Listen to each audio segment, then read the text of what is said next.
感染虫太凶了。最近半年 ZVP 56-3给自己点一个赞，冠军。 I don't think Serral has any chance to save this one, but he continues. It gets killed coming back, and Bunny just doesn't seem to have the numbers. 谁能就这？ Didn't even notice the Liberator in the main base, I think. So many probes are going down right now. Oh my god, they're trying to get back, but they can't, and so many are picked up. A big clump here from Cure. He tries to split everything up. Giant force of Fadelings rolling in and clearing the hell. That's massive. Mario is once again. Raider has done it. Serral did it all, and he is a well-deserving champion.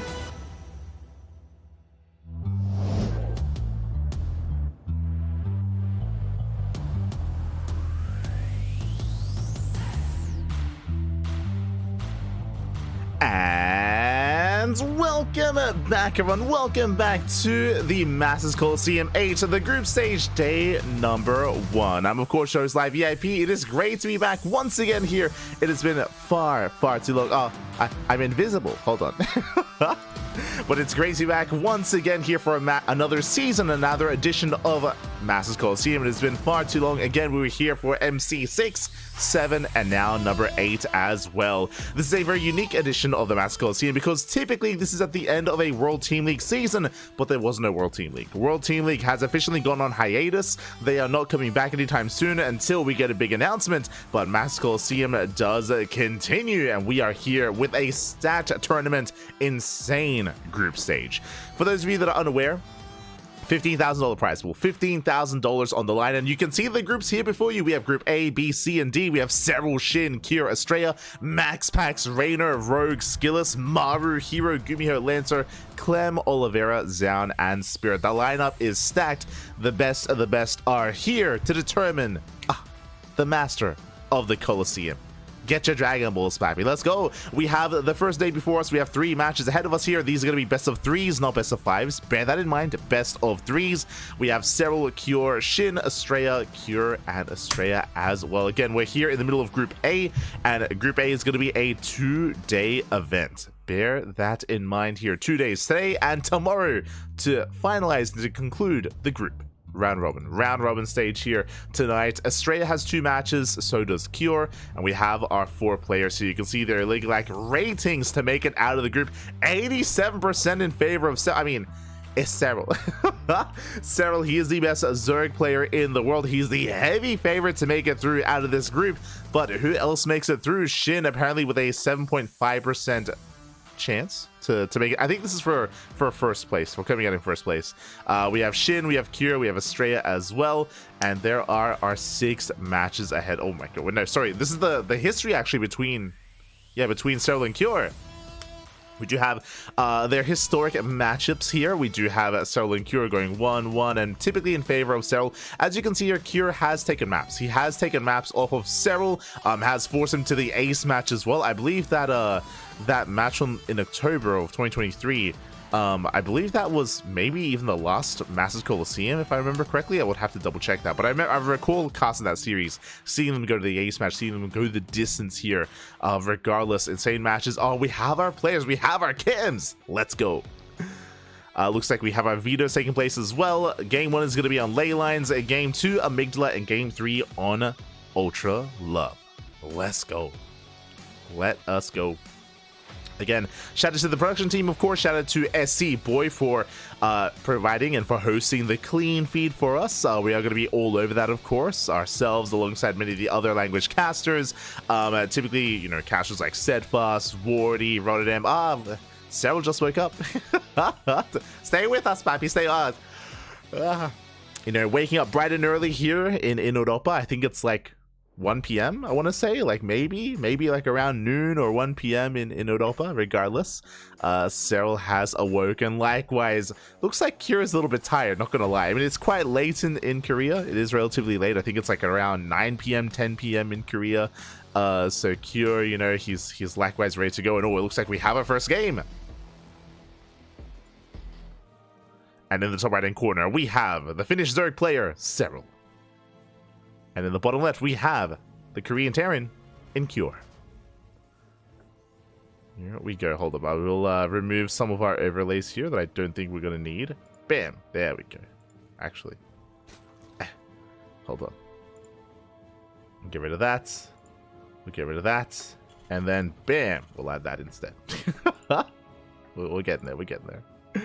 But a shout out to, of course, the sponsors for the event. Shout out to Pew Pew, SE Boy, and Doyo as well. Again, thanks to them, we're able to fund, we're able to afford, able to sponsor the main event and bring it to you live here and now.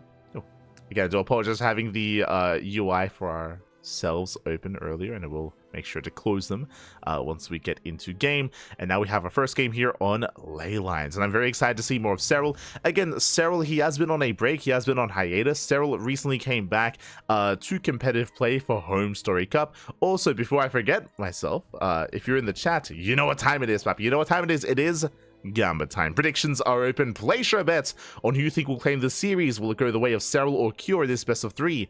Best of luck. Best of luck in the chat. Get your Gamba going while you can. Haha, let's go. Here we go. 2 p.m. 2 p.m. Oh, they're an hour ahead. Oh, there you go. Thanks for letting us know. He's more of a DJ than I thought. For now, though, we are, of course, calming things down. We do have our standard openers. Now, Serral has been very fond of going for roach-based openers over the past year. I would say we saw it a lot at EWC and even in events surrounding EWC as well, like World Team League and even the previous Dream Hacks. It has been Serral's go-to, a very safe way to open up, very safe way to play in the ZVT matchup.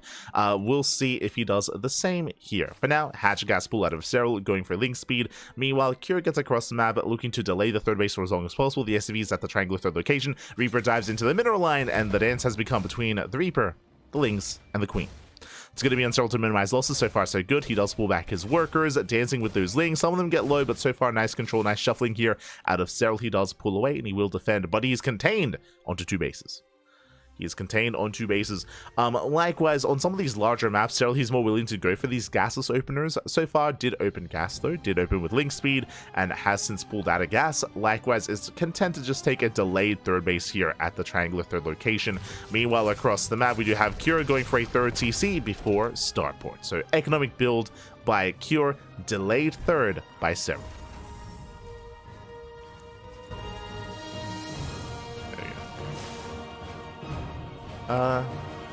Sorry, just adjusting the volume. Here. For now, we are getting into our 111s. I have not seen the tech lab on the racks yet. I'm assuming it's going to be an add-on swap into Heli and Banshee, but we'll keep our eyes on Cure. Likewise, Serral so far just droning up, saturating his bases, now pulling back into gas. There you can see the tech lab on the way. We are poised for the add-on swap so far. Very standard play here out of Cure. Nothing crazy, nothing out of the norm. That's typically Cure for you. Now we have seen Cure go for 8 racks. It's true. He can go for 8 racks. He can go for 3 base all-ins, but usually it's off of 3 bases, and he's not really a quirky player. He's not willing to go like Mass Cyclone or Mech too often here against other Zerg players. Against Terran, we have seen Cure embrace Mech from time to time, but again in this matchup less so. You know, he's a lot more straight up here, a lot more standard. Part of that is also why I feel like Cure is often overlooked. He's often kind of overlooked. He doesn't have as much flair as players like Björn or players like Maru, who are known for their micro, for their control, for being a little bit more flashy in their play. Cure a little bit less so, but he's still very solid. He's still a very solid player. And again, we have seen Cure take maps off of Serral in the past. That has occurred. I mean, you saw the match history between them. You have seen that already. I believe Cure even took a map, if you remember, in WTL. The most recent season of WTL in the playoffs, Cure did eliminate Serral in that Team League match. I say eliminate, they went 1-1. Did go 1-1 between the two of them. Meanwhile, Serral going to be going Lair first, so very standard setup here. It's going to be Lair into a more later Baneliness, into more delayed Eva Chambers with 1-1. I'm assuming this is going to be leading into Ling Bane, but we'll see if a Roach one gets thrown down instead. I mentioned before that typically Serral has been playing a lot with Roaches, but because of the opener, because of the Hatch Gas pool, chances of that being the case is a little bit lower. Same with how delayed the tech was, and there it is. Banshee does arrive, and it's going to be a Baneliness, not Roaches for Serral. Ling Bane. Let's go. It's going to be Ling Bane here from our Zerg player. Banshee gets 1 drone and does deny some mining time. So far, some good damage here by Cure. I'm sure he's hoping for a little bit more, though. I'm sure he's hoping for some more damage. Behind this, just getting to its own E-base. Banshees are going to be teaming up here, making their way towards that natural base. Again, they can one-shot drones. They can one-shot. Hellions going to be threatening as well. And Cure, he's just stabilizing back at home, getting to his own third. So both players are building up.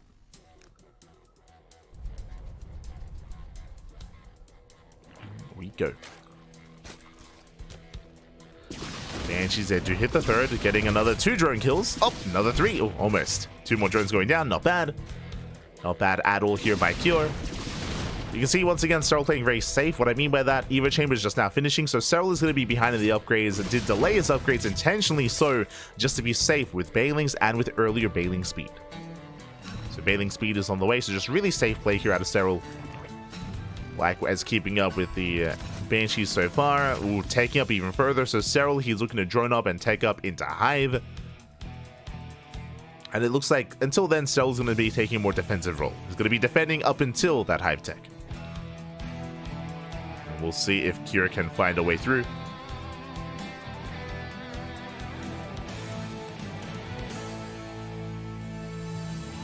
See if he can.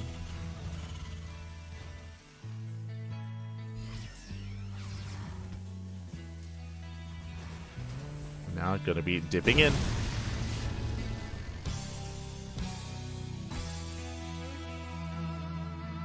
Likewise, Armory is on the way, second factory. That tells us that Cure is going to be going into a 4th CC, as he's most likely taking extra gases. Yeah, do have an extra gas, and there's a 4th CC on the way. So again, the extra factory tells us that Cure is going to be taking up even harder, that he's going to be spending extra gas, and he's going to be needing a greater economy as well.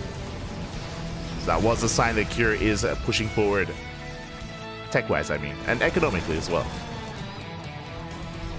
As Cure moves in, clearing up some creep, making his way towards that northern base. At the same time, Serral going for a massive counterattack. And what is there him to defend? So far, Cure, he's in position. Nice positioning here at the natural. Does deflect the Lings. Lings are deflected.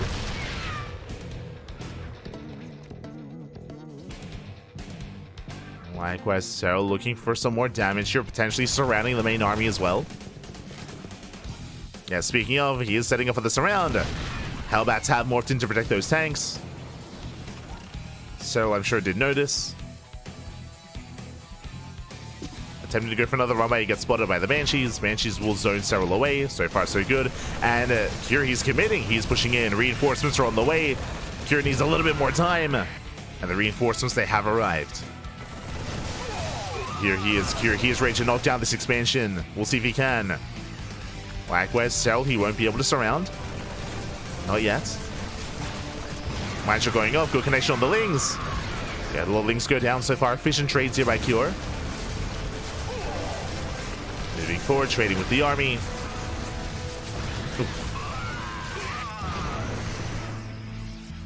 Does trade with the army.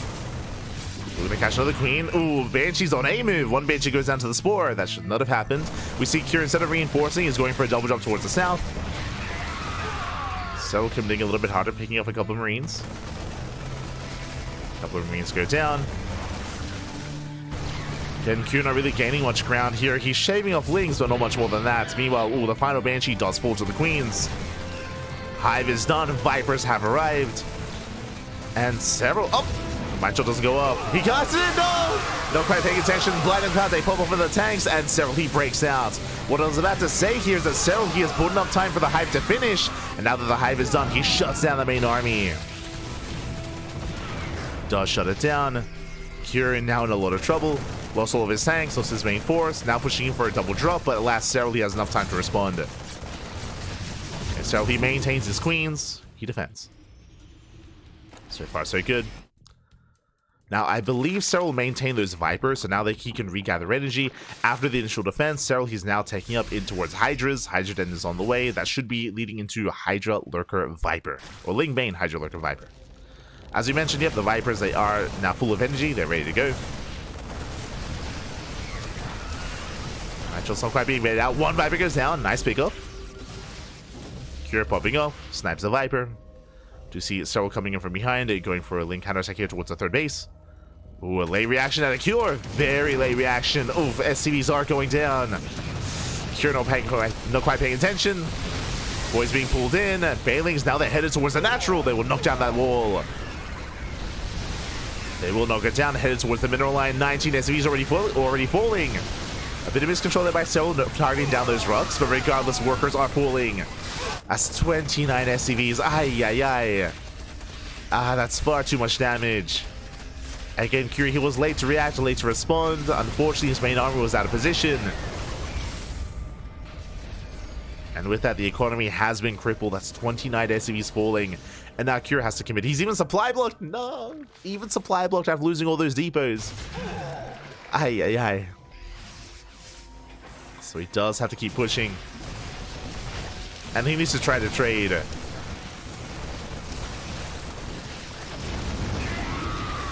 So moving in. Once again, all that Serral has to do is just buy time. Just buy time at this point. Going for another link counterattack.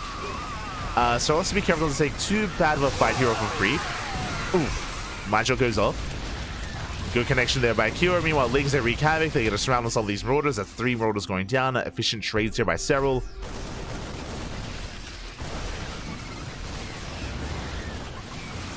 And Serral should be able to hold on here.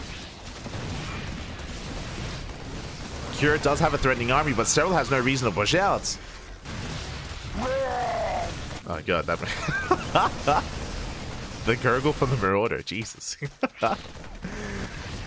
Hatchery does go down. Nice pick up here by Cure, but again, Serral, he's on what, 5 bases, soon to be 6, taking the southern expansion. And again, Serral just has to take it slow. Just has to really take it slow. Oh no! Once again, Cure not quite paying attention. Serral sneaks up on the army, gets us around, takes down the Liberator as well. Cure otherwise just focusing elsewhere at the time. Serral, he takes the better fight. He breaks out, shuts down the army. Okay, that was just a brutal moment here for Cure. Ling Bane collapsing in. Serral, you just keep on pushing. Stutter stepping forward, gets it under the Liberators as well. And Serral, he has broken Cure. At this point, GG gets called, and Serral will take game number 1.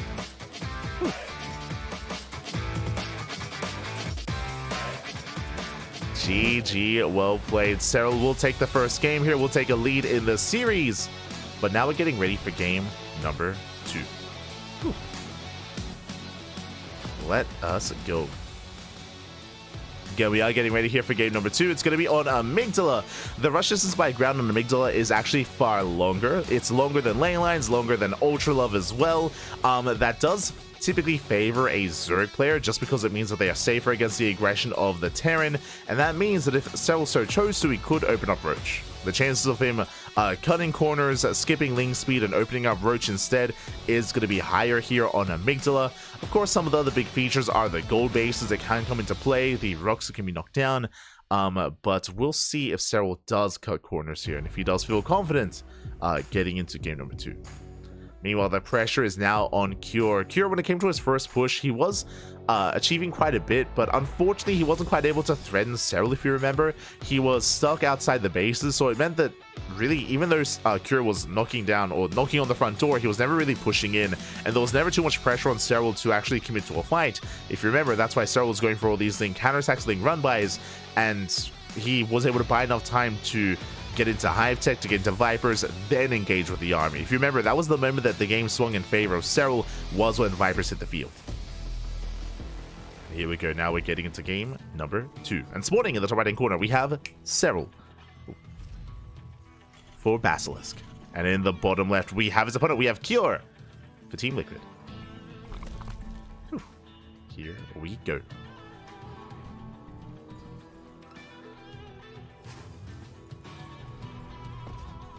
Getting into that second game.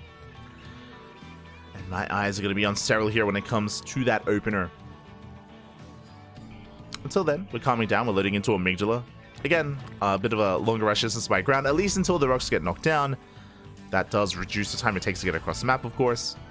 Likewise, the gold bases can be quite exposed, especially if you have map control. There are zone nagas towards the north and towards the south, and because of all these rocks, it does make it more awkward to be aggressive early on, specifically to rotate between the bases. Like, rotations take a very long time, just because the terrain just isn't really helping you. It isn't really helping you with maneuverability between all these expansions towards the north and towards the south.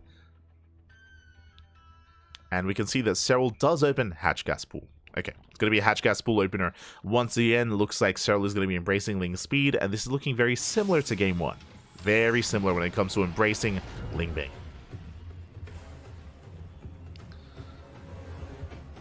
Meanwhile, we do have Cure likewise opening up Rax Expand back at home, going Reaper first. Everything looking normal. Shout out to the massive tumors that are slowly dying in the center of the map. For those that are curious, they do get brought down at around the 8-minute mark. Is when they naturally expire. I believe it's like 7:52 or 7:53 or something when they naturally expire. Of course, you can speed it up by attacking it yourself. True. Can speed it up.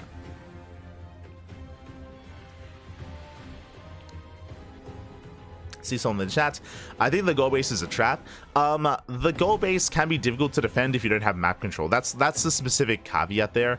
If you do have map control, if you do have momentum on your side, then you can take it quite freely.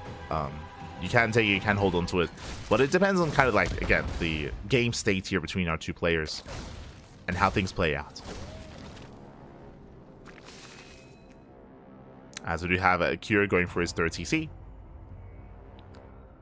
3rd TC before Starport. Economic build here by Cure. Same opener he went for in the previous game, or same build he went for in the previous game so far. We'll see if he goes into, once again, another add-on swap into Banshees, or if he keeps the Tech Lab on the racks, goes for faster stim, and goes into the Liberators instead. There are options. There are definitely options here for Cure with how he wants to follow this up. So we'll see. We'll keep an eye on those Tech Labs, those add-ons. See if he does adjust. Likewise, if you remember, the initial start for Cure wasn't too bad when it came to his Banshee harass. He was able to kill, like, what, 3 or 4 drones. It was unfortunate that they were sniped earlier. I'm sorry, sniped shortly thereafter, and they didn't really get much more value. If you remember, one Banshee went down to the Spore, the other Banshee went down to the Queens, and they were kind of left a little bit idle on the right-hand side. Cure's attention was definitely spread thin. Meanwhile, Starport is done, and I believe I did not see a Tech Lab. Yep, no Tech Lab, so this time, Liberator. As we mentioned, this is a different variation here from Cure. Last time we went for an add-on swap into Banshee. This time, no add-on whatsoever. Does go for the Liberator instead. So it's going to be Hellion Liberator Harass. This means that Stim is going to finish faster for Cure because he doesn't have to, you know, move the Tech Lab over from one building to the other. It's going to be sticking on the racks instead into that faster upgrade. And we'll see what he does with it, if anything at all. As the army does rotate. Cure looking for a way in. Serral, he's holding his own. Again, did invest into Link speed, now pulling back into gas. Overlord does get eyes on the 3rd CC timing, gets eyes on the racks. And does, for the most part, confirm the build. For the most part. I don't know if he was able to get close enough to see if there was or wasn't an add-on on the starport, so I do think that Serral has a little bit of incomplete information. But once again, Lair first. Just like the previous game, Lair first here by Serral. This should be leading to delayed upgrades from our Zerg player. Delayed Evo Chamber upgrades, I mean. As Liberator does arrive. Hellion's rotating as well. Denying mining time. Threatening a dive towards the natural. Out there, Ling's in position. And Serral, he does engage. Does around. Oh, and Cure, he overextended. He thought that there was an opening, but there was none. And as a result, all these Hellions are going to go down. Ay, ay, ay. Queens, they respond. And sure, the Hellions, they trade against Lings, but ideally, Cure, he wanted more. He wanted some economic damage. He got 3 drone kills. That is not good enough. All the Hellions fall, and Serral gains map control. Oh boy. Serral does gain map control. There's that follow-up. Now, these buildings are a little bit weirdly timed just because of the Hellion harass, but now we have the double Evo Chamber, the Bathing Nest as well, getting into Ling Bane, just like the last game. Just like previously. A from here, because there are no Hellions, the creep is getting out of control. The creep is getting out of hand. You can see it's being spread throughout all corners here of the bases of Serral, now getting towards the halfway mark. I mentioned this before, that if you have map control, you can take the gold. Right now, Serral, he's taking the 4th base towards the south. I do think that he can take the gold base as a 5th now, depending on what Kira is able to accomplish, at least with this double drop. Does move out with a double drop. You can see the rocks are being knocked down as we speak. I'm referring to the rocks protecting that goal base, or hindering the goal base. So Serral is looking to expand. You can see Kira doing the best he can here to try and delay some of that creep. And he is at least clearing some of it up, but there's just so much of it. And again, a big reason for this, for the fact that the creep has been unimpeded and unhindered, is because of the Hellions. Is because the Hellions were thrown away. Rocks are being knocked down. Serral respreading that creep as well. Now, Kira, at least he does deny the creep in the center of the map. That's very important here. Likewise, yeah, rocks are knocked down as well. Does rotate. He has been taking down most of the active tumors. Not bad. Just with this one, or with this double drop, has cleared up most of those tumors towards the north, center, and south, and the drop play continues. And again, it is so important here that Curie stays on that creep, and then make sure it doesn't get out of hand. Oh, the melees! Oh my god! Maybe they pop off. They shut down one of those medevacs. Northern expansion is denied.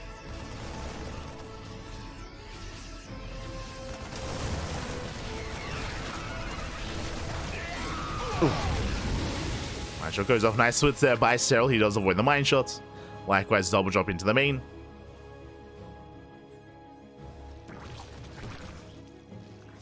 So far, Serral, he is holding on. He's keeping up.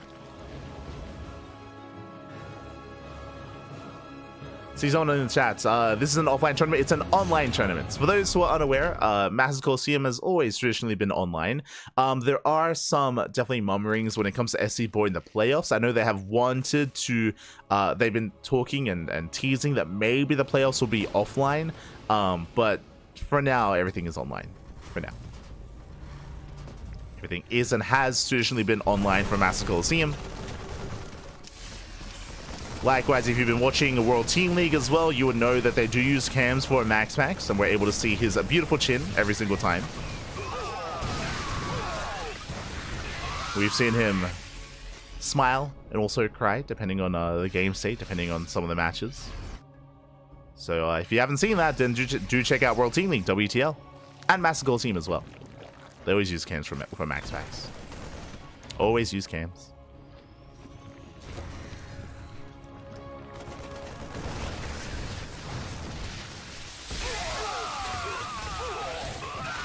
So far, Serral, he does deny the drop. So far, he is keeping up. Yeah, splitting up his army. Kira trying to test the attention here of Serral. Trying to pull him apart. So far, decent mine connections. Once again, though, the splits from Serral. Calm down. Ay, ay, ay.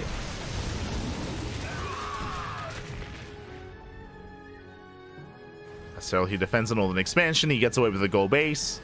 So far, the creep is looking solid. Not amazing, but it is at least connecting all the bases and slowly advancing out on the map. And Serral, with the help of the gold base, is maxed. He is maxed out. Medevacs have to calm down.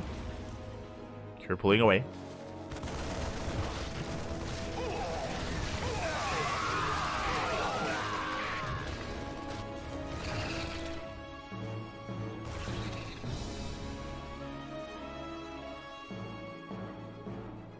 So far, Serral, he is keeping up. Kira once again rotating towards the south. Serral is maxed. He's got plenty of Ling Bane. He's taking up into Hive. Vipers are not yet ready. It's just purely Ling Bane Hydra. Does he have enough to overwhelm? He does. And he will break on through. Mine shots were lackluster. Kira being chased back. You can see here that Serral can't quite chase off of creep. Not quite. Has to back off. Kira going to be rotating over towards the gold. Getting his 5th CC behind this. And the rocks are still up and running. Serral, he has to abandon the gold, or he has to pull away. You can see him getting ready for a surround, though. Uh-oh. He's getting ready for the surround. And Kira has to get the hell out of here. He's not safe. Get out, papi. Ooh, nice mind connection though. Mind shot goes off. Serral coming in for the surrounding collapse on the army. Massive bailing connections. Ah, and it was a trap. His goal base getting back up and running. Cure, once again, he has to pull back. He has to pull out. Oof. Yeah, despite the decent mind connections, it was still a brutal loss there for Cure. Trying to maintain himself. The creep is still lackluster here for Serral. Gonna be forced to fight off of creep. Oof. Mind shot going up, connecting with the Hydras. Lings diving in. Once again, decent Widowmine connections here on the Lings at least. And Serral has to get that creep back up and running. Likewise, Cure trying to gain access to his own gold. Trying to keep up with the economy of Serral. The Hive is now done. Hive upgrades on the way. Adrenal, Viper production. Now that's going to be a better answer to these Metamax. He can now Power Bomb. He can now throw down Blinding Clouds as well if need be. But Power Bomb's going to be the big kind of utility here for Serral against this Bio army. And Abductions for any kind of drop play. Meanwhile, it's not just Lingbane, Hydra, Viper, but we have the Lurkers. The Lurkers are on the horizon here. The Lunkers are coming. Likewise, Cure taking in towards Ghost as well. We are calming things down. Both players are maxed. Cure's on 5 bases. Getting a 6. Meanwhile, Serral now finally moving out across the map. Serral has been the defender this entire time, but finally he does commit. Mind just going off. These connections with the Bailings. Massive connections with the Bailings. Oh my god. But the Bailings do go down. And what about the expansion though? What about the Planetary? Late response here by Cure. Late reaction to repair. Planetary could have survived, but it does go down. Likewise, Cure trades a base for a base. We'll take down the northern expansion as well. Does take it down. Cure not getting his gold. Serral keeping up, still maintaining that creep. Nice drags there with the Widow Mines. Serral rotating towards the north. Still calming things down. Let's respend that creep. Vipers, they do catch one of the Metavacs. Let's go. Ghosts are revealed. We can see Cure trying to get into Ghost Lib. He's refining his army. Lings, once again, they hit that southern expansion. Gonna be able to knock it down. Oh, do more than that, actually. But potentially. Getting a couple of SCVs. Threatening a run by. Alas, no Banelings, so there's no way into the mineral line. Do you see Cure trying to fight for map control? Trying to fight for the center of the map. Lings, they do run past the army. Oh, past all these planetaries. The Mind Shot. Oh my god, massive connection. Lurker trying to counterattack. That does distract Cure. Does drag him back. You can see once again though, he's trying to maintain control here of this gold. Now, last time he was in this position, he got surrounded, so he has to be careful. One Lurker slips in from behind. Also looking to deny mining time. We have Vipers are amassing. 2 more Vipers on the way. And yes, Serral, he's looking to once again break out. Knocking down those rocks. This is a little bit on Serral for not knocking down these rocks earlier. Wasn't quite able to pull that off, but there we go. He does break out. We'll shut this down. Re-establish the gold.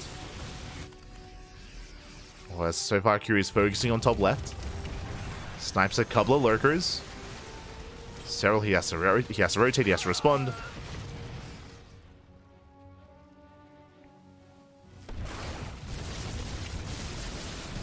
Yeah, as you can see here, like, so much of this map is just all about that central map control. Denying those expansions. Now it's going to be Cure that can't mine from the gold. Yeah, Lurkers are in position. Ooh, nice around here towards the south. Mining is being denied. Serral, once again, he does check that southern expansion. Has not been retaken. Cure, his economy is hurting.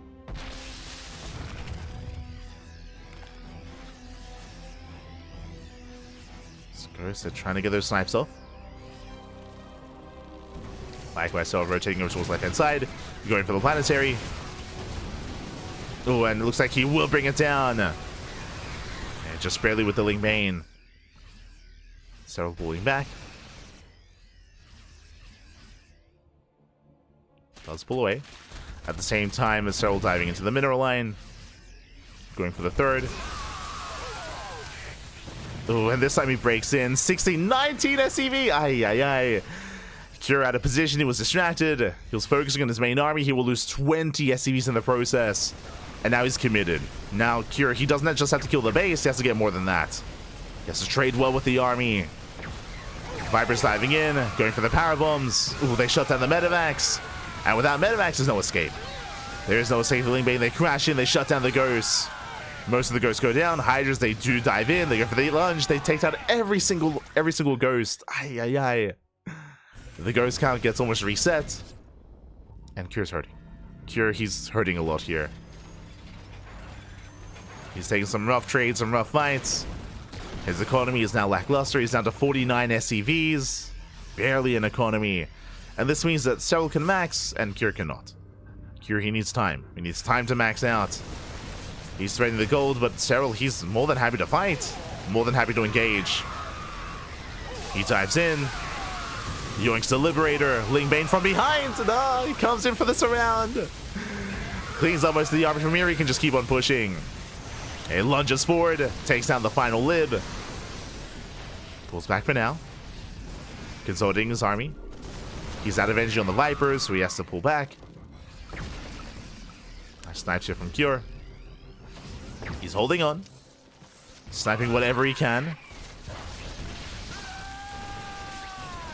The Vipers, they get the final yoink, the final abduction. Whatever they can get. And Serral's looking very comfortable here. He has control of the center, denies the southern expansion. Cure, he's still stuck on 5 bases, barely a 5 base economy. Low on workers, low on drones, low SCVs. And Serral, he is maxed once again.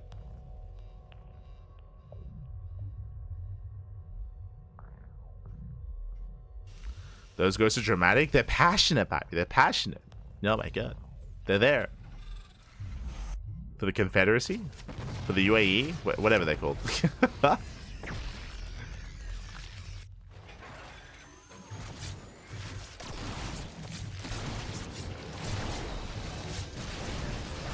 see, we go. Serral, he does dive in. Once again, just denying the northern expansion this time. Trades out some Lingbane, gets some power bombs off. Takes down 16 SCVs in the process, and this is all that Serral has to do. There's no reason to push in. There's no reason to try to break the planetary. He just has to poke and prod, deny the northern expansion time and time again. At the same time, lurkers, they actually do deny mining of the gold as well. And he's coming in for the kill. Gets the abductions off. Takes down what little is left in the sky. Still killing more SCVs. And still maxed. And I mean, shout out to Cure, he was able to hold his own for a lot of this game. He was able to keep up, able to maintain himself, maintain his economy, maintain his army. But it all started with that southern expansion going down. Like, once some of the bases started falling, they all started falling. Like, that was the first domino that did fall in favor of Serral. And Cure was just not able to maintain himself, not able to really stem the tide. Became too much. Was overwhelmed. I mean, we spoke earlier about some of those rough engagements. I'm still remembering that center fight where he got surrounded in the middle of the map. That was crazy. Just Serral goading him into the center and getting the full surround. Happened twice. And here we go. Serral coming in with the yoinks. And GG gets called as the writing was on the wall, and Serral will take the series at 2-0. GG. GG, well played, Serral. He will take the first series of the night. Starts things up with a 2-0. And again, Serral, he is favored to make it out in first place out of this group, but we'll see if anyone can stop him, anyone slow him down. Meanwhile, this is not the Serral show. This is the Group A show. We have Serral and Cure, but we also have 2 other players, SHIN and Astrea. And they're coming up next. Let's go. Let us go. SHIN versus Astrea here. And honestly, I'm a big fan of both of them. Big fan of SHIN, big fan of Astrea. I would love to see them both advance on, but in a group with Serral, you can only ask for so much. You can only ask for so much here. Ay, ay, ay. Oh, there we go. You can only ask for so much, so it is going to be a rough one here for anyone involved, and I feel like a lot of it will come down to a battle of second place. And between Cure, SHIN, and Astrea, anyone can make it through. And likewise, on a good day, I want to believe that either SHIN or Astrea can also bring Serral down, but we'll get there. We'll get there. For now, up next, it's going to be a DVP between SHIN and Astrea. That is coming up next here, after a short break. Just catching up on the chat. Just catching up. Dying with passion. Exactly. Okay, so we are going to be going in that short break. Once we return, the players are setting up their webcams, and we will have Astrea versus SHIN. See you after the break.4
比3，飞龙在天！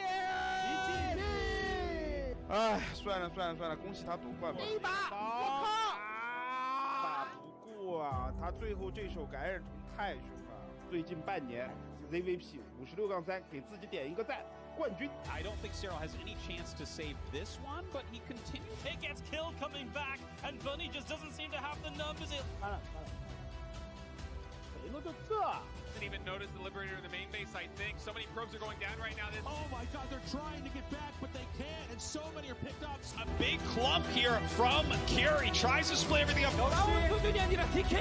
결승가는 열립니까? Giant force of Ducklings rolling in and clearing the hell. That's massive. Clum! Mario is once again. has done it. Serral did it all, and he is a well-deserving champion.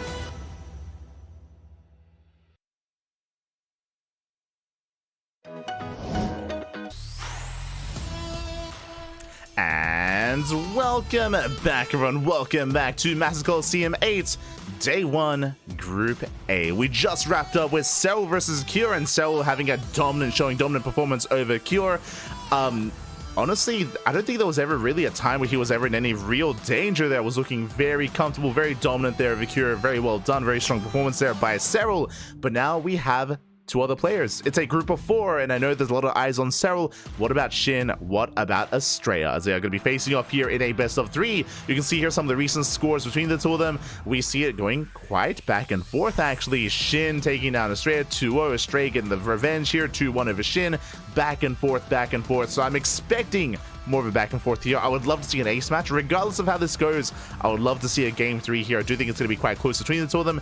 Bearing in mind as well, for those of you that have not been tuning in recently, you would know that Astrea has been on fire. Astrea recently has been taking down some bigger and bigger names, taking down Beyond regularly, SHIN, Trap, alongside even some of the European Pro Tours like Showtime and even Max Packs. Astrea, his results over the past, I want to say 2 months, basically ever since EWC, some players went on vacation, Astrea did not. Astrea has been on that grind. He's been playing in so many online open cups, and he's been looking very strong, looking very good, and I'm excited to see him here tonight as well. Here we go. Whew. Likewise, SHIN is a similar story. There's a lot to get into here. As Astrea has been on the rise, so has SHIN. For a very long time when it comes to online Korean Zerg representation, the go-to was Dark. Dark would play in everything, would play in every online event, win most things as well when it comes to ESL Open Cup Asia, ESL Open Cup Americas, KSLs, and other online events. But in the off-season of EPT, Dark took a break. After EWC Dark, he took a vacation, took some time off. Dark has been less active. More recently, over the past couple of weeks, he's been more active. But post EWC, he did take a step back, and SHIN rose in his place. SHIN has been very active, has been on that grind, and is the most active Korean Zerg player now in these online open tournaments. And as a result, we haven't had the luxury of seeing a lot of SHIN as of late. SHIN is an animal. He's similar to Dark in the sense that both players are very aggressive and very quirky, but what I will say is that the similarities kind of end there because both players have their own styles and have their own builds. They have their own builds that they rely upon. Dark, he's more roach heavy, he's more greedy early on, especially against Terran players. Against Protoss, Dark very often is very early and mid-game focused. Very rarely does he go for a standard macro game. SHIN, more so. SHIN, he more so does embrace something more standard. He can go for something crazy like Muta play, for example, or Swarm Host play, that is true, but more often than not, SHIN is willing to embrace a more back and forth mid-game here with his opponent. Dark less so. Like Dark, Dark he's more of an animal. So I'm ready, I'm excited. I'm excited for that back and forth. Whew.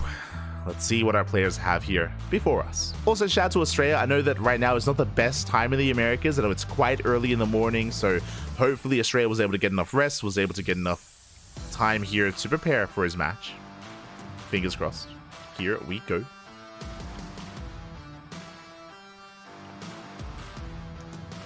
we go.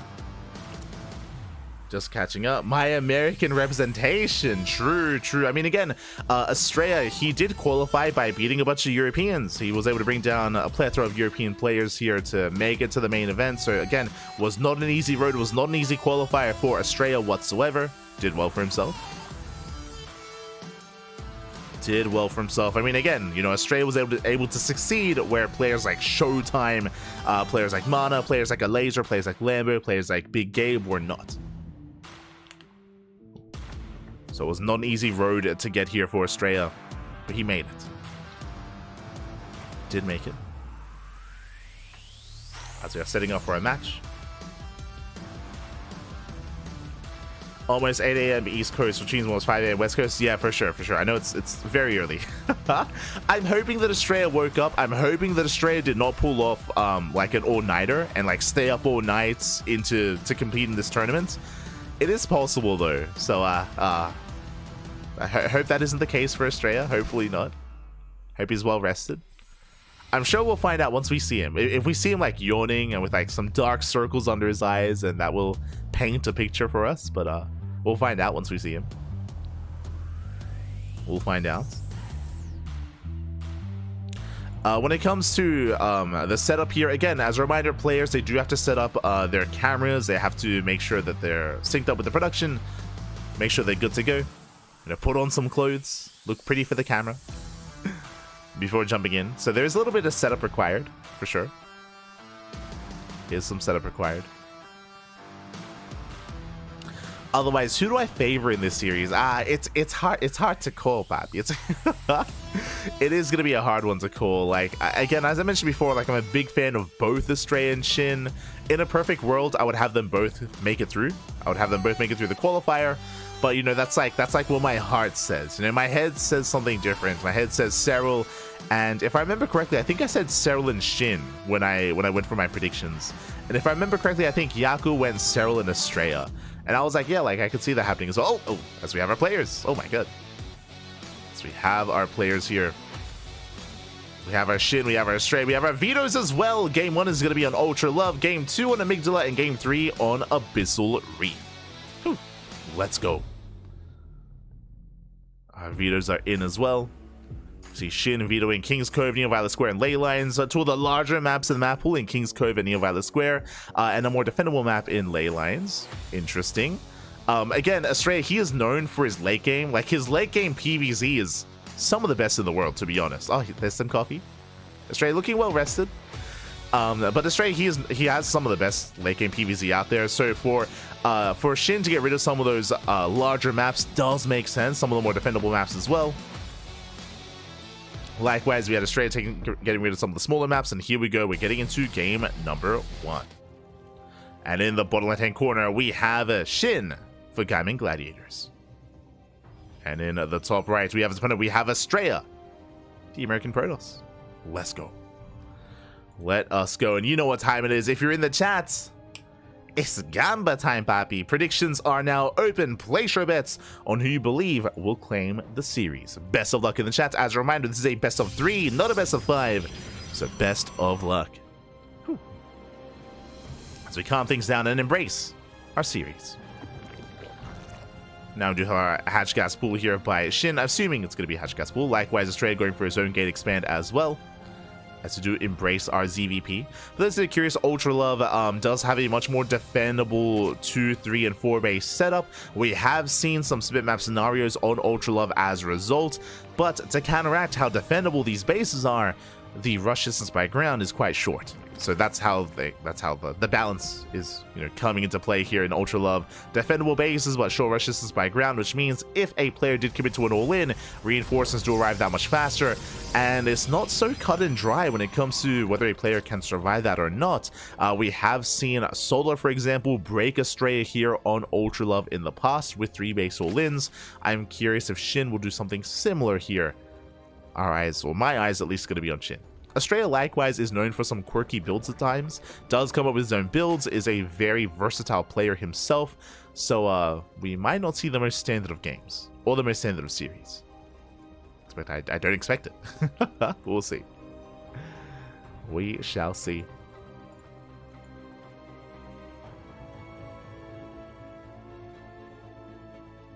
Astrea straight up asleep? Oh no.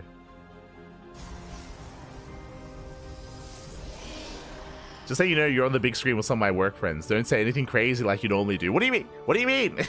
I never say anything crazy. What are you talking about? Ay.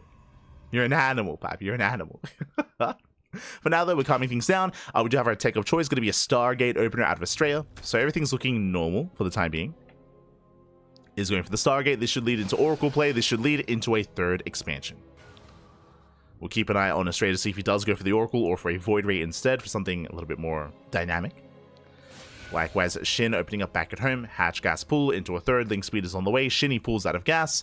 And SHIN, he's just playing likewise as safe as possible as well. Saturating his bases, keeping up with the Adept. No major signs of aggression, no early gases, no early tech. Everything looking normal. So we're calming things down. Likewise, across the map, we have the first unit of choice. It is going to be that Oracle from Astrea, as we did mention. So Oracle is designed to get across the map, to scout, to harass, to keep eyes on the bases, on the saturation, and also to defend against any Ling aggression as well, and to allow Astrea to gain map control and to expand back at home.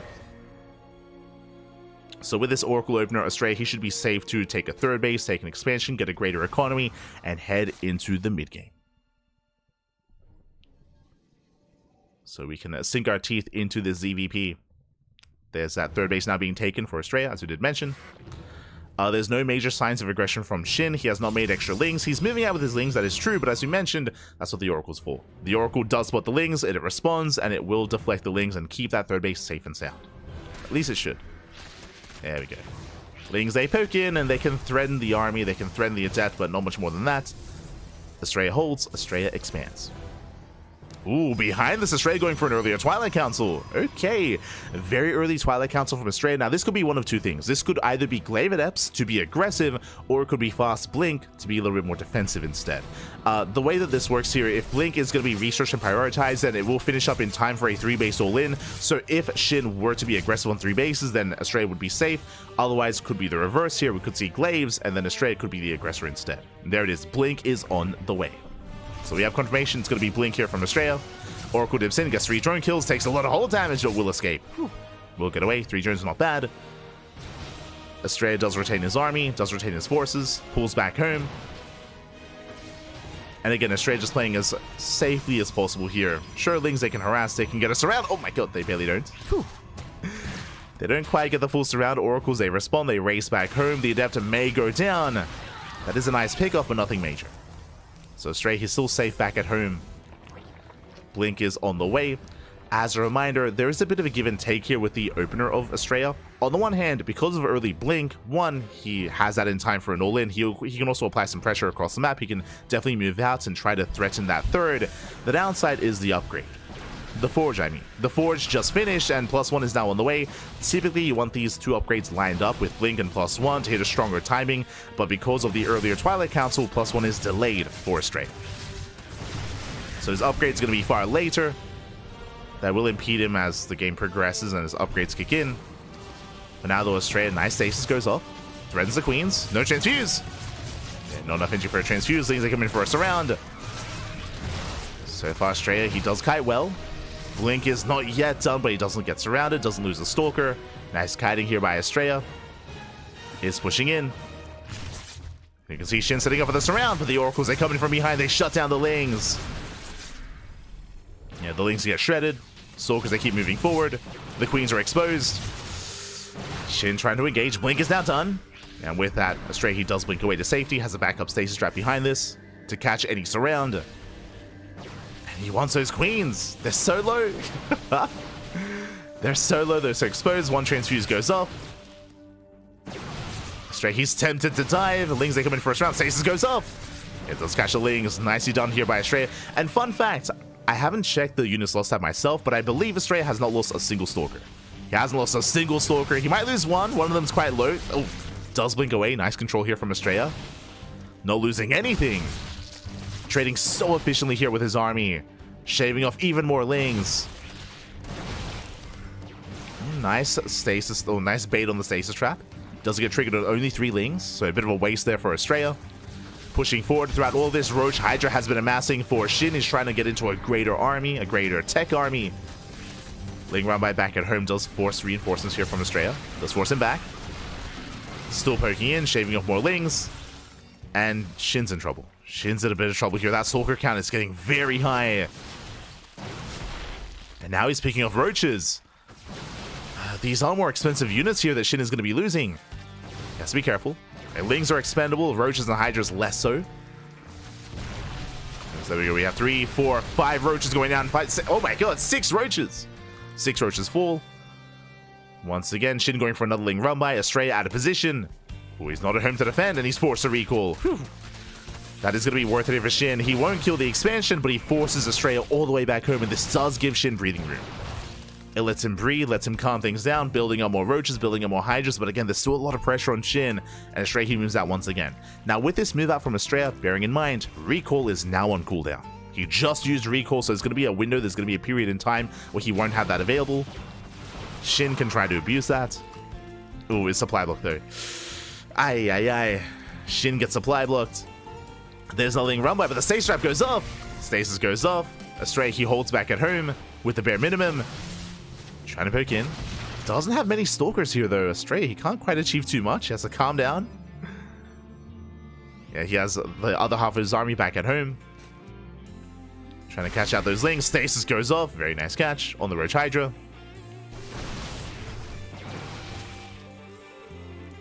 Astrea, he shaves off those Lings. Behind this, taking up even further. For the time being, Astrea has been stuck on a gateway heavy composition, but now he's skipping tech and rushing towards Sky Toss. That's a Fleet Beacon and a Stargate on the way, plus one air attack as well. Storm is almost done for Astrea, but he's gearing up and getting ready for a later game state for Sky Toss, for Tempest, and Carriers. So Astrea's taking up, still just keeping Shin pinned. Remember, Storm is almost done, but for the time being, the High Templar are a little bit vulnerable. Speaking of, oh, one High Templar's gonna go down. Storm is done. Storm goes off, massive Storm on the Hydras. Oh my god, but Shin is getting in for the surround. He's coming in from behind. Gets the surround on the High Templar. High Templar go down the Immortals as well. Massive pickoffs. And Astrea, he's overextended. Did overextend, loses so many high-tech units. Has to back off. At the same time, though, Astrea, he does counterattack, hits the third base, hits the fourth even. Massive Storm on the Roaches. Looks like the fourth base is going to fall. Zelsei butts in towards the natural. Chaos everywhere. Essentially trading bases. Shin, he will lose the fourth, but he's going for the third base of Astrea. Does get on top of the Robo. Robo goes down. The Nexus as well. Likewise, Astrea pushing in towards the natural. Ooh, and Shin, he's losing that much more. Shin, he might take down a base, but he lost two back at home. Lost two expansions. Astrea pushing in. Behind this, you can see Astrea just getting ready here for an attack, for an assault at the third base. Stasis traps, cannons, shield batteries. Shin, he's forced all the way back home, but he lost two expansions and 19 drones.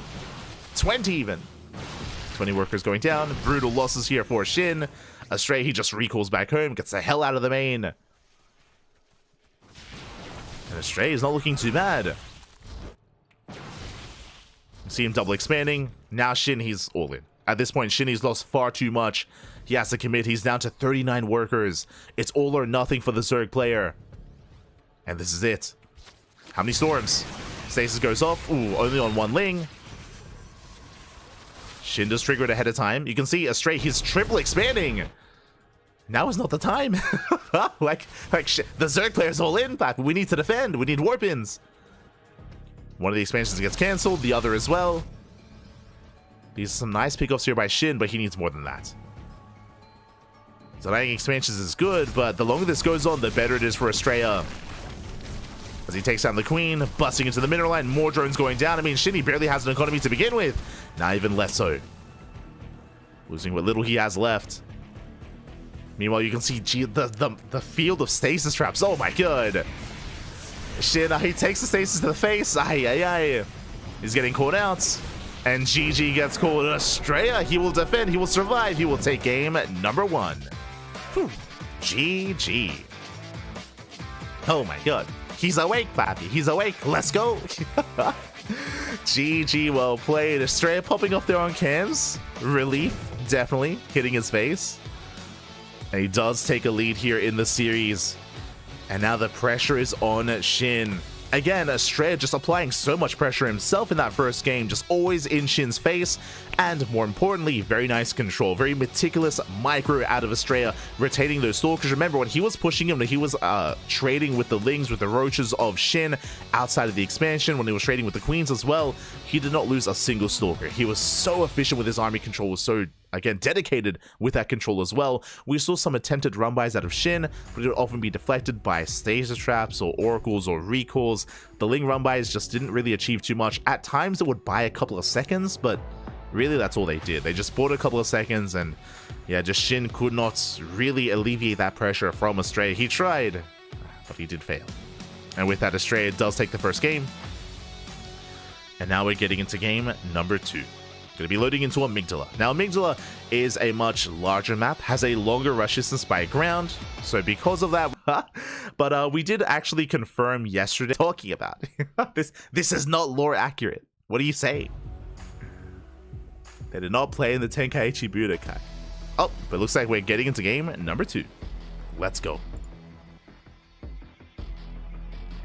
And spawning in the bottom left-hand corner of Amygdala, we have the South Korean Zerg player. We have SHIN for Gaiman Gladiators. And spawning in the top right-hand corner, we have Astrea, the American Protoss. Let's go, leading the series 1-0. One more game is all Astrea needs to claim the series. And we'll see if he can take it 2-0. We'll see if SHIN can force the ace match. The pressure is on as we dive into Amygdala. Let's go. Let us go. Again, this is the second time we're spawning in on this map. Just to reiterate once again, the rush distance by ground is longer than that on ley lines, and Ultra Love and Whispers of Gold is a longer rush distance by ground here. And again, as you mentioned, the biggest feature of this map is the layout itself, the rocks. There are just so many rocks in the center of the map. It does avoid, or it does deter, any kind of big rotations or even small rotations from northern and southern expansions, at least until the mid game. So because of that, the bases are a little bit easier to defend. They are more secure. It leads into longer game states. That is why that kind of led into what we saw previously between Kira and Serral. But what I will emphasize, though, especially when Protoss players get involved, if Astrea were, for example, to go for a 3-base all-in, if he were to go for an 8-gate, for example, the rush distance by ground doesn't really matter as much because he can throw down a proxy pylon and just reinforce in the face of SHIN. So you do have options to be aggressive. There are options available. Oh, speaking of being aggressive, Astrea opening up 2-gate.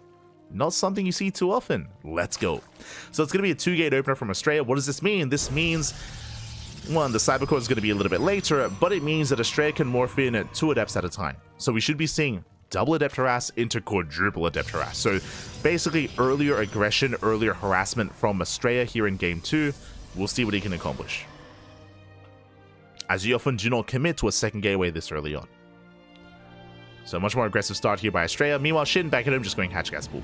Standard opener, Hatch Gas Pool. He's going to be pulling out a gas, getting to a 3rd base. And the Overlord does confirm. So SHIN, he sees the setup, he sees the second gateway, he knows he's going to be in danger. You can see, yep, there we go, 2 Adepts being chronoed as we speak, and this typically leads into a follow-up 3rd and 4th Adept as well. Now, as a reminder, when it comes to some of the math here, 2 Adepts, they can one-shot a drone. They can one-shot workers. So SHIN, he needs to be on point when it comes to pulling workers away, when it comes to rotations with his lings, with his queens. Needs to make sure he's on point. Meanwhile, we have confirmation. We do see that Astrea, he's not going for a 3rd and 4th Adept. Lings, they do slip in. Oh, they slip into the natural. They get 1 probe kill already. Nice pick off here by SHIN. He gets 1. Can he get 2? Oh, he's trying. He wants it. Not quite. 1 probe is still good damage, though. Lost mining time in the natural. And Astrea is just going for double Adept into a Stalker, into his tech, into his Stargate. Now again, as he does force no reaction there by SHIN. But again, this makes sense. Basically, if Astrea had gone for extra Adepts, then he would have delayed his tech. His tech would have been delayed, and we can see that Astrea does not want to delay his Stargate, does not want to delay that Oracle. Oracle is on the way at a more reasonable time. And the initial Adept Harass doesn't really achieve too much. Ooh, and Astrea even getting supply blocked as well. Did get supply blocked for a moment there. SHIN moves out with the Lings, trying to hunt down those Adepts. Getting eyes on the 3rd. Astrea is in position, and the Oracle does pop out. There's the NG overcharge. Hunting down the Overlord. The Oracle does respond to the Lings. And so far so good. Astrea, he defends. Does defend. Now, all in all, I do want to give the edge to SHIN after the early game, just because the initial double Adept opener didn't really leave too much, didn't really do much damage, didn't really achieve too much across the map either. We do see a much more standard follow-up this time. It is going to be Twilight Council into Forge. Remember, last game we saw an earlier Twilight Council with earlier Blink and delayed Forge and delayed upgrades. This time it's a much more standard opener, which means Astrea is not going to be as assertive, it's not going to be as aggressive as he was last game with his Blink Stalkers. So Astrea is going for a later, more standard timing with his Stalker aggression, but he's moving out earlier with those Adepts. Remember, because of the double gateway opener, extra adepts. And earlier as well. So 4 adepts, they do move out. Head towards the natural. Or would you get a nice around though? Okay, they force activation of the pulsar beam. Wasted energy there for Astrea. And Lings, they collapse on the adepts. They take down 1, they take down 2. 2 adepts go down. Nice trades here from Shin. He holds. He does hold, he does defend, and so far Astrea just hasn't been as successful. Did he just cancel Blink? Did that just happen? Or did he never begin it? Astrea not going into +1 and Blink, he's going +1 and charge. Let's go. It's going to be charge instead into a Temple Archives, into Archons. This is a much more aggressive move out here from Astrea. I should say much more aggressive, much more committed as well. So Astrea, it looks like he's going for an Archon +1 charge timing. Here we go. Now, if Shin, if he skips his Roach Warren, he's going to be in trouble. I'll be honest, I do apologize. I didn't see if he threw down a Roach Warren. He does have +1 melee on the way. That usually means that Shin is going into Hydras, into Lair, into Ling Hydra. And I'm concerned. If he did skip his Roaches, then he might have a harder time defending against this. If he throws down a Baneling Nest, he can be okay. Ling Bane can deal decently well with the mass charge composition. But the pressure is on Shin to scout to confirm what's going on. Again, Ling Hydra is ideal against Stalker. Against Chargel Archon, that's where Roach Ling Bane really thrives. Hydrogen's on the way. I do believe that Shin did skip the Roach Warren. So that is a little bit concerning. He does get the Archons. Big moment. Does get the Archons. Now he's more aware what's going on. Sees the Chargelets as well. He knows Storm is on the way. And back at home, defending with purely Ling Hydra, it's not going to be easy. Not impossible, but it's going to be quite difficult here for Shin.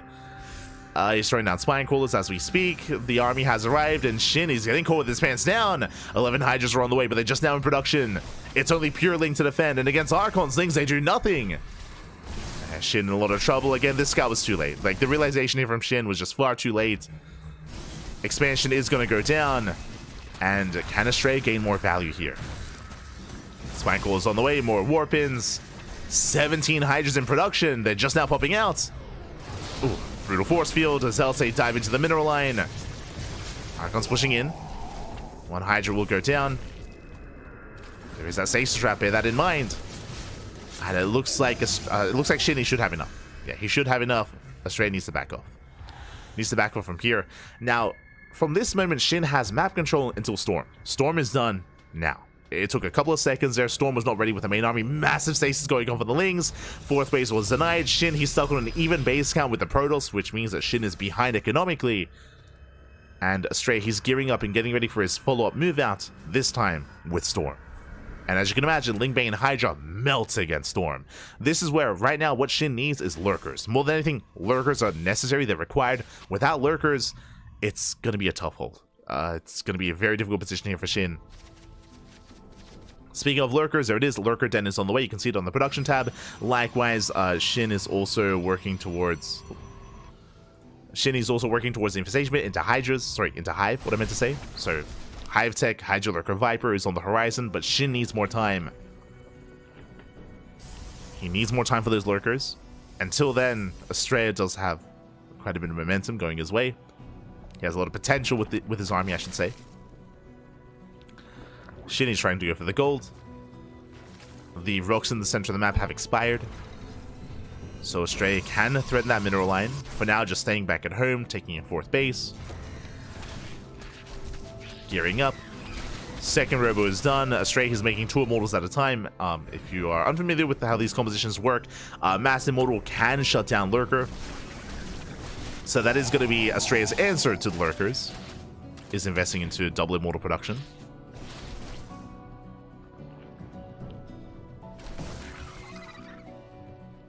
So it's building up that immortal count. 3, soon to be 5 immortals for Astrea. Does move out. There's not really much of a buffer here. He has Storm, but where are the Zealots? As Astrea, he does get on top of the army. Sorry, get on top of the base. The base itself, the force fields are brutal, and the expansion goes down. It's going to be another base falling, and a mineral line as well. 9 drones do fall. At least Shin has the gold. That is helping him recover. It's helping Shin maintain himself. Without the gold, he'd be dead. I'll be honest. It'd be rough. It'd be rough. But here come the Lurkers. 7 to 8 Lurkers here from Shin. 3 more lurkers on the way, getting up to 10. The lurker count is building up. Astrea getting behind the middle line, going for the storms. Lurkers are ready. Oh my god, storms do pop up. And the High Templar, they survive. Just barely. A single High Templar goes down. Mining is denied at the gold. Zealot run by catching Hydra reinforces. Look at the immortal count. Oh my god, it's crazy. There's so many immortals. 6 immortals, mate. Ay, ay, ay. Prism into the main. Hydra's in position, at least somewhat in position, but the Hydras go down, going for a massive warp in. Will it finish? The Queen will focus it down. Another base falls, though. Thankfully, the Prism is cleaned up. But Astrea's pushing in, and the lurkers are too far behind. Another expansion goes down, just knocking down base after base. We dive into the lurkers. Lurkers are exposed. The lurkers, they need supports, and there's just not enough. The storms are brutal. Oh my god, massive storm on the Hydras. And Shin's being torn apart. He's just being completely torn apart here. The lurker den is denied. Upgrades are denied as well. And Shin just cannot keep up. No, not against this kind of army. I mean, it was a really rough start for Shin to lose his 4th base when he did, when it came to the first move out of Storm of Chargers and Archons. If you remember, it just took too long. It just took too long for Shin to realize what was happening. If you remember, by the time he scattered the composition of Astrea, he was already moving out. He was already across the map. So Shin, he had no time to react and to get ready. The scouting was late, and now Shin, he just cannot mine. He just cannot mine from any expansion. Storm's going to be going off. The Hydras, the High Templar do get exposed, though. Okay, looks like we have 1 storm left. It does pop up. Hydras, they come in for a surround, but the Immortals, they hold their own. Yeah, the Immortals, they just clean up every single Hydra. Lings, they come in to reinforce, and the Lings should clean up the Immortals, but the damage has been done. There's a recall. Astrea, he escapes with 1, not even. Oh my god. The recall gets wasted. Astrea, he overextends, losing everything. But fun fact, Astrea is still up in army supply. Astrea, he lost half his army, but that was only half. It's one of those things where it's like, mate, that was not even my final form. Shin fighting for his life. Astrea only fighting with half his army. Ay, ay, ay. The other half is coming in. Shin down to a 2-base economy. Again, Shin, he has a high drone count, but he's barely mining.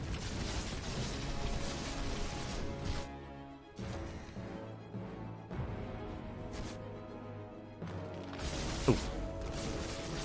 Spine shot's going to be going up. Shin is building up that lurker count. The lurker den has been rebuilt. We have adaptive talents on the way. Shin, can he stabilize? It's possible. With a high enough lurker count, he can stabilize here. He just needs a little bit more time. I say that, Astrea's maxed. Astrea's maxed out. Fleet beacon is done. Mothership's on the way. +1 air attack is almost done as well. Astrea's still looking very comfortable. And the Immortals here, they go to town on the lurkers. Storm goes up. That's going to be 1, 2, almost 3 lurkers going down.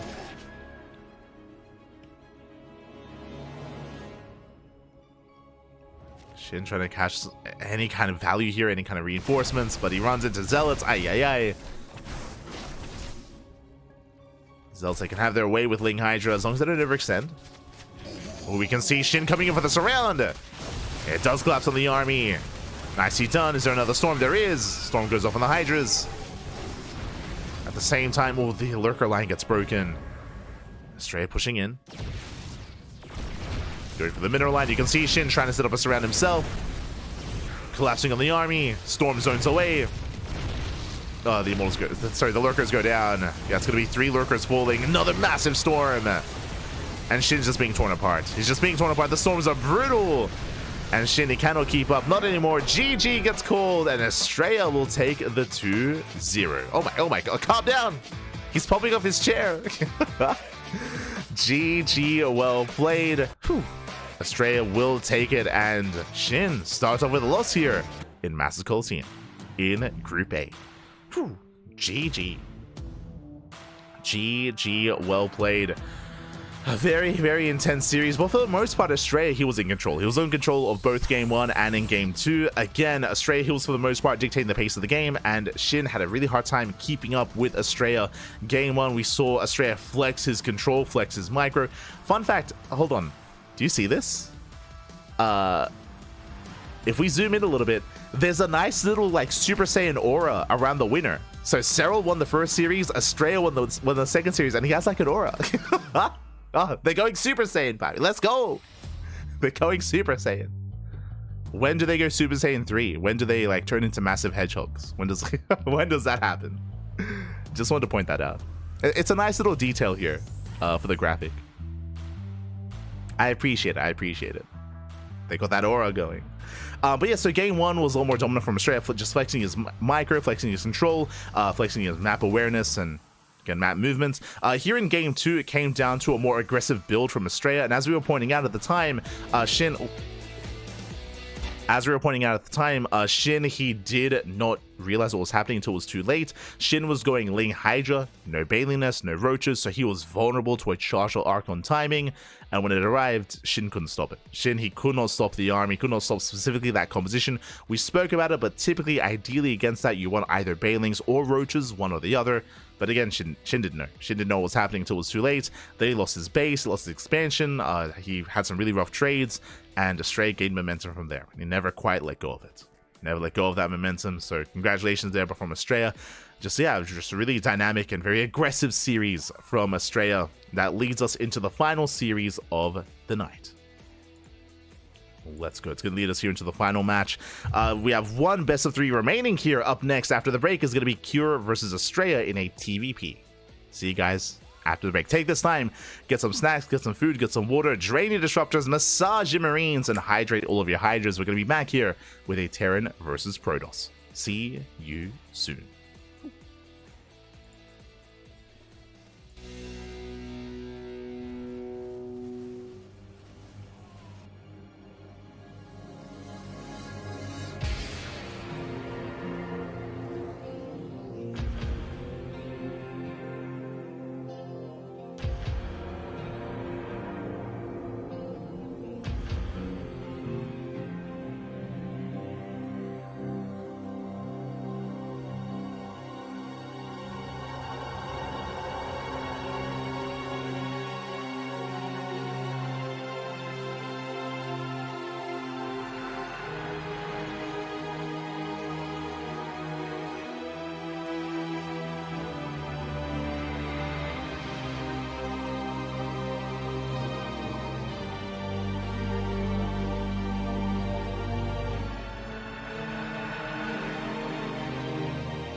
And welcome back, everyone. Welcome back to Group A of the Masters Coliseum 8 of day number 1. We have the final series here before us. Astrea was just come back, papi, come back. Astrea is, of course, busy draining his disruptors as we are getting ready here for our final best of 3. It's going to be a best of 3 between Cure and Astrea. TVPs before us, vetoes are done, and we have our picks and bans. We have our map order. It is going to be Ultra Love coming in first, followed by Ley Lines, and game 3 is going to be on Amygdala. We have our 3 maps here. Some of the more larger and unorthodox maps were vetoed. Maps like Neon Violet Square, King's Cove, Abyssal Reef, Frostline. So all the big maps were gotten rid of. And likewise, more unorthodox maps as well in El Dorado. So we have the smaller, more standard maps before us, ahead of us. Here we go.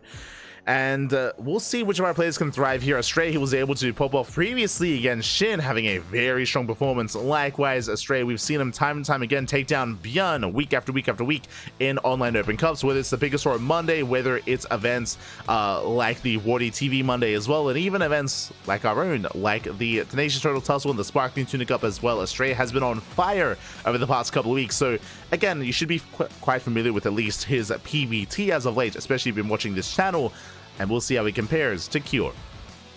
I mean, with Astrea's recent dominant reign over Bjorn, I would assume that Cure is definitely within range, definitely within the realm of possibility for Astrea to bring down as well, but we'll see. We shall see. Cure is a bit of a different beast, and I would say that Cure has, in a way, much more solid PVT or TVP than Bjorn. Cure, he was known for having the best TVP in the world for quite some time before the rise of Clem, of course. So not too long ago, but a couple of years ago, Cure did hold that mantle for good reason. For good reason here. So we'll see if Cure can get his first win on the board as we are jumping into game number 1. And spawning in the bottom left-hand corner, we have Cure for Team Liquid. And in the top right, we have Astrea, the American Protoss. Let's go. Let us go. Also, shout out to Kuro, by the way, because in the middle of the broadcast, oh my goodness, we have like a beautiful sponsor. Let's go. Is that like is it the May bot from Overwatch? What is going on? Look, it's Dragon Ball. Got a new custom background just for this broadcast, just for Masters Coliseum. Let's go. We're going full world tournament. Time to go Super Saiyan. As we have Curious sneaking out across the map, going for the eBay block here at the natural. Nicely done. Also, before I forget, my apologies. You know what time it is? Oh, as the SCV goes down, but it is Gamba time. If you're in the chat, predictions are open. Place your bets on who you think will claim the series. Best of luck in the chat as predictions are open. Also, a big shout to Rowdy. Big shout to Rowdy for resubscribing for 16 months. Over a year of support. Thank you so much for resubscribing. Thank you so much for the support. And welcome to the final series of Masters Coliseum, day 1 of Group A. Here we go. This is where we do end the night. And now we're settling in. We did have Cure initially go for the eBay block. What does that mean? That means that the CC is going to be delayed for Cure. He's going for a Rax into Factory instead, into a more delayed Command Center. With this, he can go into Reactored Reaper Hellion and go into Reactored Hellion Reaper instead. We'll keep an eye on the add-ons here of Cure to see how he does open up. Back at home, Astrea, calming things down, was able to get a kill in the SCV ahead of time, was able to delay and shut down that eBay, thankfully without too much issue, and Astrea can settle in as well. His expansion is delayed, that is true, but not as long as it could have been. Ooh, and Astrea responding with a proxy gateway. Let's go. I mean, okay. So first things first. Astrea, he knows that the CC is going to be delayed, but I'm sure he's hoping the CC is on the low ground. I don't think Astrea knows that the CC is being thrown down in the main instead, which is going to be far safer and much more secure. Which means Astrea won't be able to apply pressure, won't be able to delay. He's hoping he can, but he won't be able to, as the gateway has been proxied. Hellion gets spotted, Probe Scout comes in, and Astrea he confirms. He confirms that the expansion is missing. There is no CC on the low ground. So a very safe response here by Cure. Is going to be zoned back. And Astrea, with the help of that Shade, should get eyes on the setup. Gets eyes on the add-ons. And won't get much more done yet. Meanwhile, behind this, we have 2 more gates on the way, so it's going to be a 3-gate Blink setup here. I'm assuming it's Blink, but we'll see. 2 gateways across the map. 1 gateway across the map, 2 back at home. Twilight Council is on the way. Should be working towards Blink into a 3rd. As Astrea does reinforce across the map. Making use of that pylon. Gets eyes on the Marines. Stalkers, they dip in. And they can focus on some of these Marines. Oh, they soften them up. 1 Marine does fall. He gets 1. Up, up. Oh my god. He gets 1. He gets 2. Takes a lot of hull damage. Has to back off. Likewise, oh, very quick warp in here out of Astrea. Warps in just in time. So quick reactions. Does deny the Hellion run by. So far, Astrea, he's keeping up. He's holding on. Very impressive. Behind this, as we did mention before, Blink is indeed on the way. Robo as well.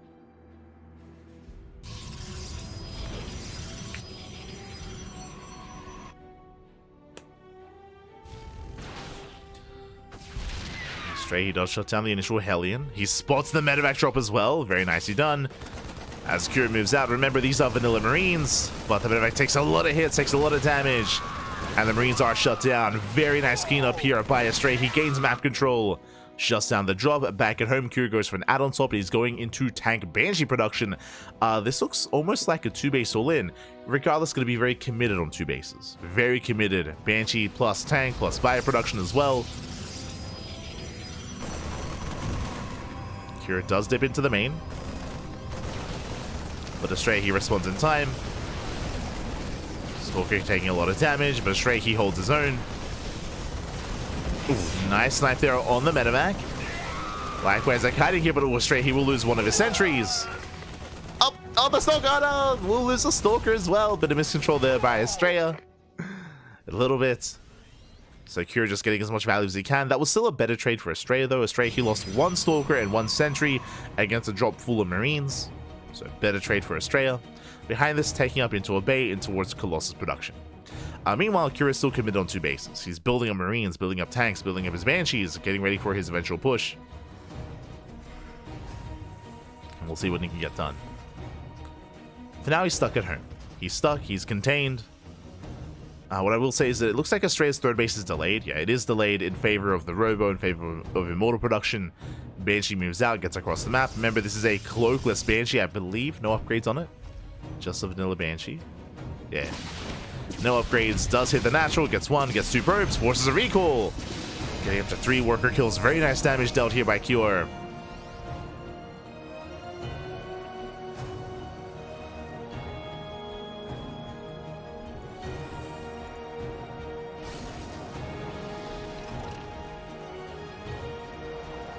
Very nice damage. Astrea poking in. Baits out the mine shot. Very nicely done.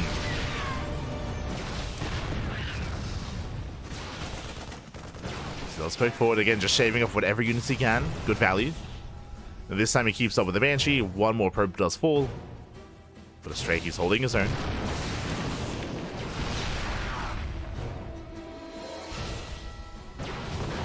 Ooh. Nice snipe there onto that Banshee. But yeah, that's crazy. So we were looking at the series score, the history between Astrea and Kira earlier, and I assumed that maybe it was a graphical error or something, but I just double checked. Kira and Astrea, this is the first time they're playing in 2024. They have not played at all this year. At all, just period. No games played in 2024. That's crazy. That's insane. We're nearing the end of the year, just barely here in December, and they are facing off for the first time.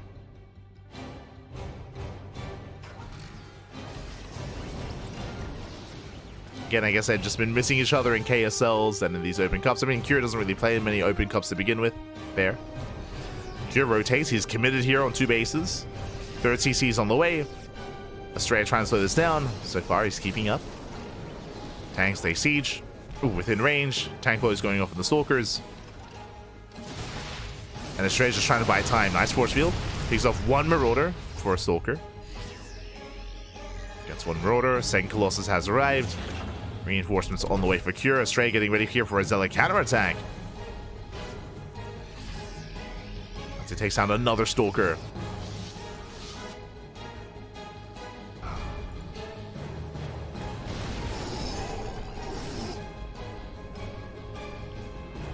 That's banana. That's crazy. It is. It is.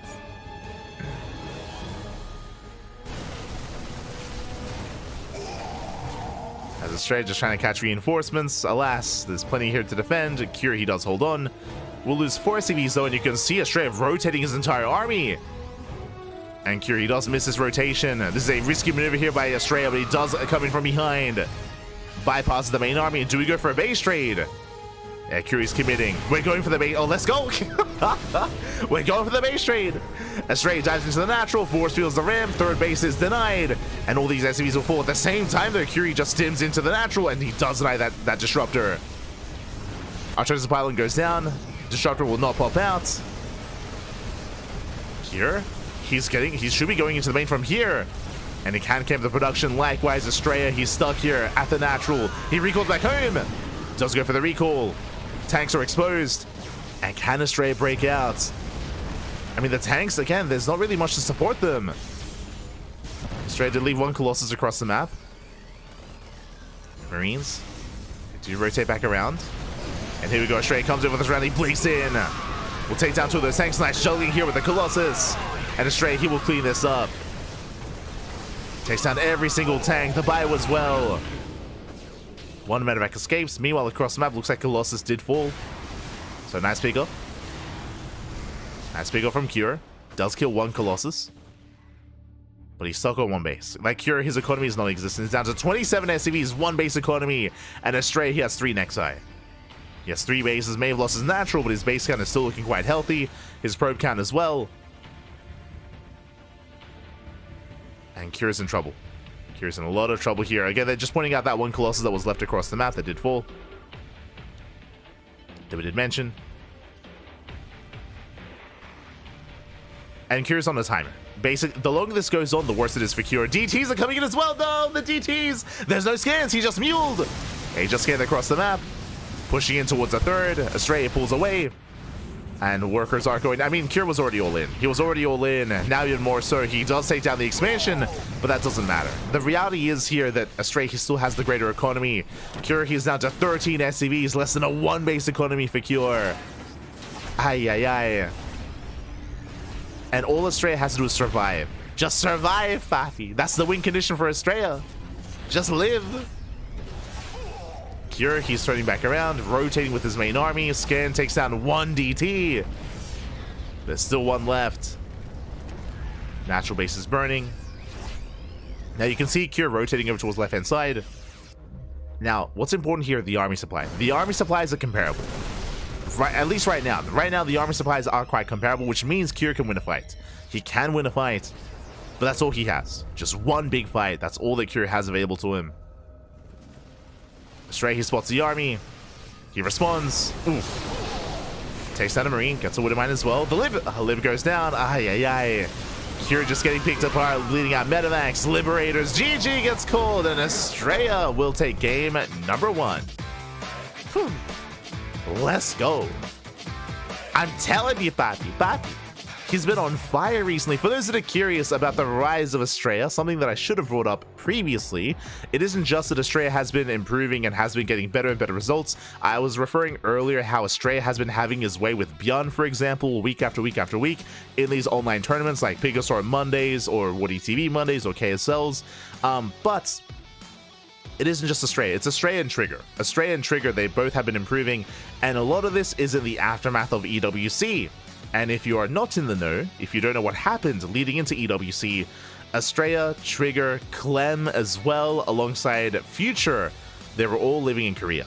They were all in Korea a couple of months ago in the lead up to EWC. They were all training, all practicing together, all improving. That obviously led into Clem becoming the world champion. And Astrea was also competing in EWC. It wasn't as successful, but especially post. And again, Leylines is going to be a very similar map to Ultra Love, is also quite defensive tournament in a night, I should say. In the same night. I would love to have them like update that and like either increase the aura or like add lightning, right? And then you add like the hedgehog hair. Like you go full Super Saiyan 3. You go further beyond, mate. Let's go. Or they could go more modern, true, right? They can change the aura to blue and then white for Ultra Instinct, true. They can have fun with it. They can have fun with it. They can have fun with it, man. I'm looking at you, SC boy. I'm looking at you. So now we're calming things down. And we do have our openers. This time, Cure does not move out with his SCV. This time, there is no eBay block, and we only have one gas in the main. What does that mean? That means Rax expand economic opener out of Cure. It is going to be an economic opener. That means they got a Zenkai boost. To get a Zenkai boost, you have to lose. That's the opposite. That's the opposite, Pappy. You have to lose to get a Zenkai boost. Which I guess would be applicable to SHIN and Cure. I mean, assuming. We'll see, we'll see. I mean, we're still mid-series. Still mid-series.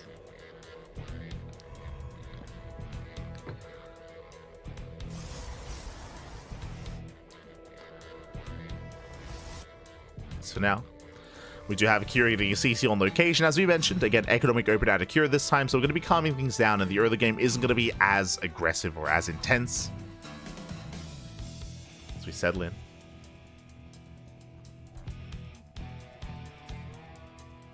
Clem got the Zenkai boost over the previous 3 years.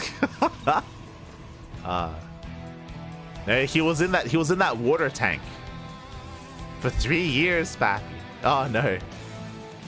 He finally came out. Let's go. What's it called? A healing chamber? You know what I mean.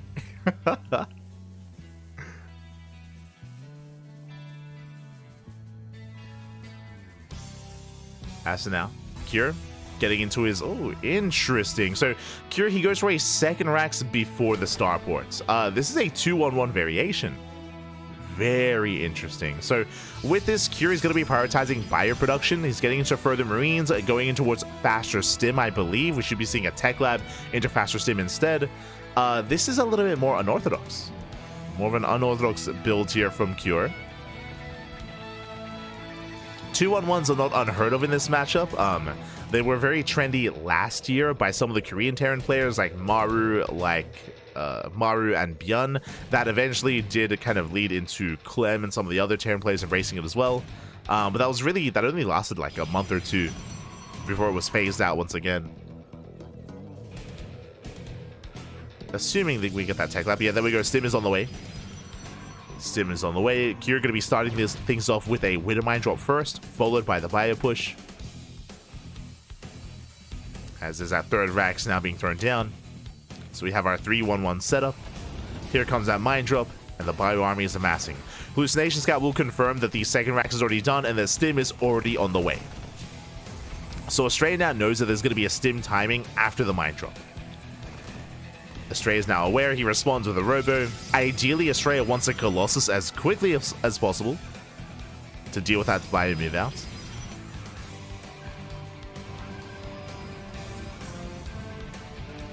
Back to tank. Yeah, sure, close enough. I think that's what it's called in Star Wars, right?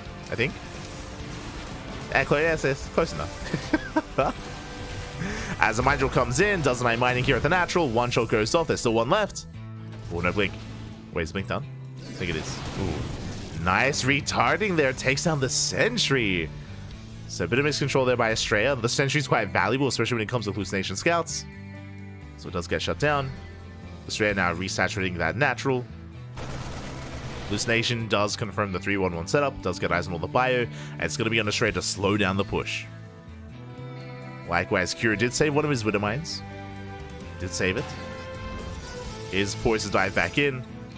Ooh, and Astrea, instead of going for the Bay, he's going into charge and DTs. A much more aggressive response here. Now, mass charge, though, can shut down a bio army like this, but Astrea needs time for Warpins. He needs time for extra Warpins here. As he's dancing with the army, trying to pick off those Marauders. Oh, the Marauders are getting low. Are getting low, but they survive. As Astrea, he backs off. Immortal production has begun. Again, this is going to be a very clutch defense here from Astrea. We'll see if we can pull this off. See if he can survive.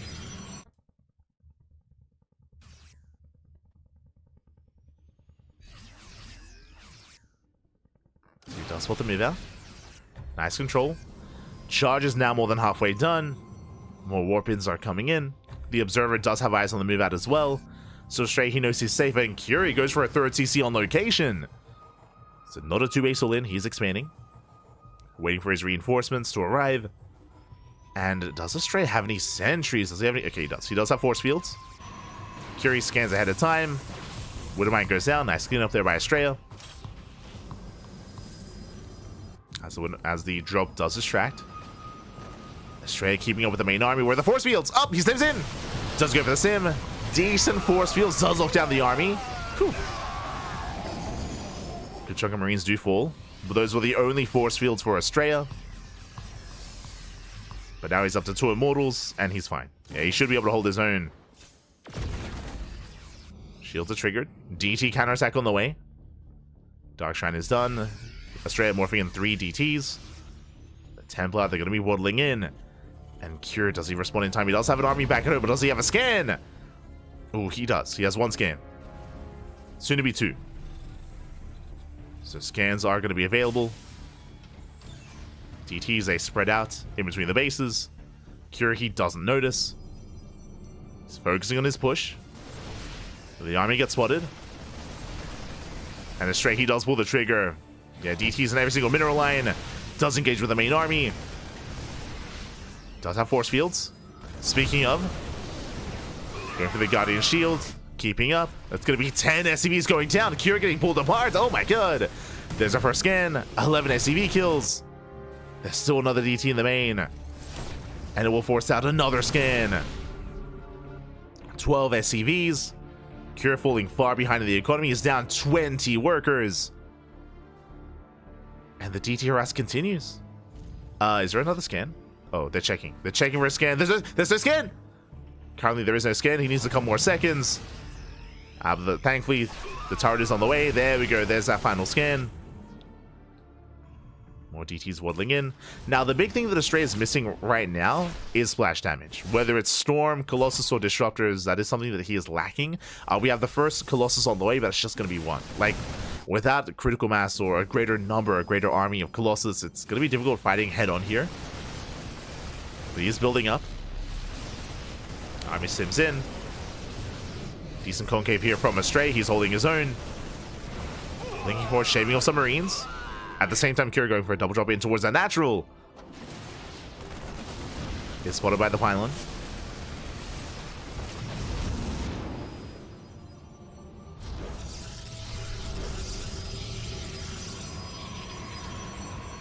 Is spotted by the pylon.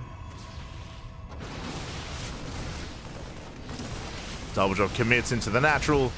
Goes to the mineral line. Gets 6 probe kills. Gets up to 8 probes, not bad. Ooh, Maestro goes up, but the Colossus does arrive in time, and with that, Colossus should be able to defend. At the same time, oh good, Astrea has to calm down. Oh, he's overextending. Yeah, Astrea getting too excited, bleeding out most of his army. 15 probes go down. That is far too much damage. That should not have happened. The drop is still wreaking havoc. Oh my god. And Astrea, he's falling apart here. Losing an entire mineral line, losing a Colossus as well. To a double drop. That's insane. And again, Astrea was distracted, and now Cure, he's stabilizing. I say stabilizing, Cure's ahead. Cure now takes the lead. He has a greater economy.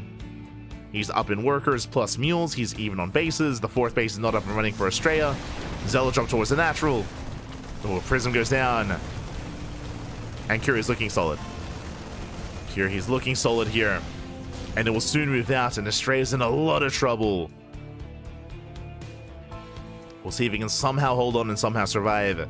He was looking good up until a certain point, up until the double drop, to be honest. That double drop was crazy. It got a mineral line and a Colossus. Like, that was insane. It should not have happened. Now, EMPs are popping up. Oof, the Stalkers, they just can't hold their own. Not against this kind of army. No charge ults either. Colossus taking a lot of hits. And Cure, you can just stim in. At this point, you can just stim and win. As he overwhelms the Protoss army, GG gets called, and Cure ties up the series 1-1. GG. Does have the series 1-1. Again, Astrea, he was looking quite solid. He was able to keep up for the most part with Cure there. Was keeping up, was able to keep up with the movements, with the drop play, with the initial pushes as well. Able to harass with the DTs, and honestly pretty good harass as well. but it honestly did come down to that double drop. It was just far too much damage. Astrea, he did not give enough attention to that drop. He lost. It wasn't just 15 workers and a Colossus. It was 15 workers, a Colossus, and I want to say regarding Serral practicing for BlizzCon. I think he was practicing for BlizzCon. And if you remember at the time, Serral, he was playing against, I want to say like 4 or 5 players at once, Archon mode. It was like 4 or 5 Terrans versus Serral. And memes were made, and I want to say, I think it was Rifkin from Base Trade TV. He made a parody video of Team Universe 7 versus Jiren from the Super Tournament, from the Universal Tournament. And it's so good. Appreciate it. Yeah, Serral did it first. I know that Raynor, he did it recently as well. I think Raynor, we're jumping into game 2. Jumping into game 2 and spawning, sorry, into the ace match and spawning in the top right hand corner, we have Cure for Team Liquid, and in the bottom left we have Astrea, the American Protoss. Let's go. Let us go. It all ends here. It all ends on Amygdala. It's been an intense series so far, very back and forth. And we'll see how this story ends.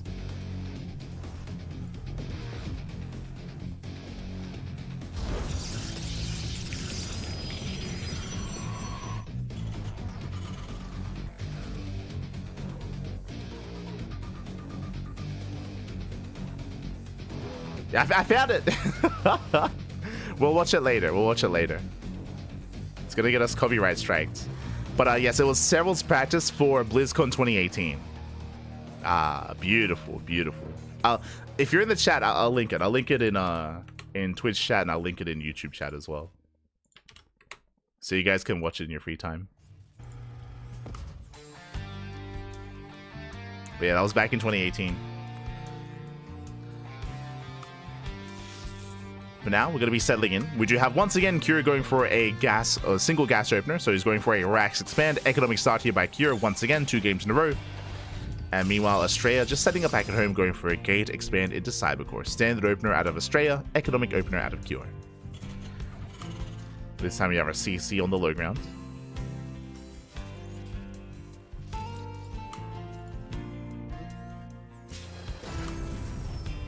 Jesus, that was 6 years ago. Crazy, crazy.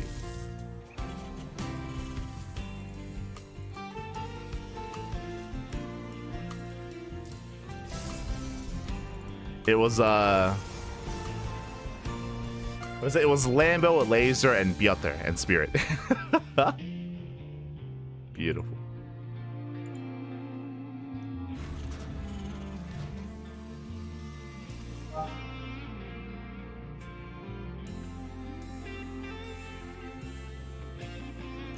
For now, though, we have our take of choice. Going to be a Twilight Council opener for Astrea. Twilight Council into Blink, I would imagine. And we'll see how many gateways Astrea throws down. Does he go 2-gate Blink, 3-gate Blink, or 4 gates of Blink Stalker? What's it going to be?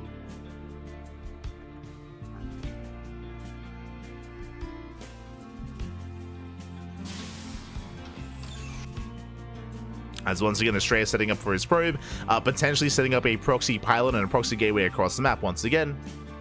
Now is settling in. Likewise, this time Kira going for a 1-1-1. Remember last game, he did go for an earlier second Rax into a more dedicated stim timing, and there is that dedicated proxy pylon into, I would imagine, a proxy gateway. Okay, so Astrea, he does have a reinforcement point across the map. With that, he can warp in, he can harass, he can reinforce on the front lines, and try to pull Kira apart. Ooh, the Hellion will scout though. Yeah, nicely done here. Kira, he does scout, does confirm the pylon, and he will shut it down. And this time, Kira, he is aware. Again, on the Amygdala, there's less locations to really hide things like this. Just because so much of the map is cut off by rooks, there's that much less room to really scout, and with that, Kira's aware. Astrea trying to maintain this position. The probe went down, which means no gateway. And here comes that mine drop. Oh my god, this time a much more dedicated drop. 4 Widow Mines. 4 Widow Mines moving out. Making their way towards the main. Astrea trying to keep up. Third base has been placed. I believe Astrea has a 3-gate setup. And it's going to be a double-pronged attack here. It's going to be a mine drop towards the main and Hellions towards the natural. And we'll see if Astrea can keep up. So far, 2, 3 Widow Mines here in the main base. 4 Widow Mines even. Ooh, mine shots going up. Getting 4 probe kills. Hellions, they busted natural. They're lining up. And workers are lining up. Going to be 8 probe kills already. The retarget, no! Does retarget 11 probes. 11 workers go down. The Hellions still wreaking havoc, getting another probe and another. And Astrea is across the map. He's losing everything. He's losing everything back at home. 16 probe kills. That's an entire mineral line. Mineral line worth of workers go down, and Astrea, he's committed. He has to get damage done. He dives into the main base. He gets a couple of SCVs, delay some of the production. This is good, but he needs more. He needs so much more damage. The pressure is on. He's gonna get what, 4, 5, 6, 7 SCVs. That's okay damage. He gets a marine towards the end, rotates over towards the low ground. Meanwhile, Mindrill comes back into the main. Oh. Nice round here by Astrea. Does focus down the bunker, gets the Raven as well. Very nice damage. He does commit, does reinforce. Getting 12 SCVs, getting him to 14. Okay, we're doing well. 14 SCV kills, almost an equivalent amount of damage. Another hallucination across the map to blink into the main. Meanwhile, Curie still has that 1 Widow Mine, still has yet to deploy. Has yet to commit. Oh, does focus on it. And the medevac does, sorry, the Widow Mine does burrow, I believe. Off stream, off cans. I believe Astrea did clean it up. Meanwhile, he dives into the main. There's only 1 tank on the low ground. And Curie's being pulled apart. Another tank does barely pop in time. Ooh, massive tank volley goes off. Takes down 2 stalkers. And Curie defense. Oh, I said that. Spoke too soon here. Medevac goes down. Astrea does snipe one of the depots. Ooh, takes another tank shot to the face. We'll lose another stalker. Astrea going to be rotating. The game is getting scrappy. It's getting intense. Astrea picking up another depot. Again, it is so imperative here that Astrea, he finds this damage. A couple of SCVs here and there, a couple of depots. Gets another SCV, takes down the gas geyser. And from here he can blink away. Getting another gas as well. Very nice damage. Barely does not get it though. Gas geyser does survive.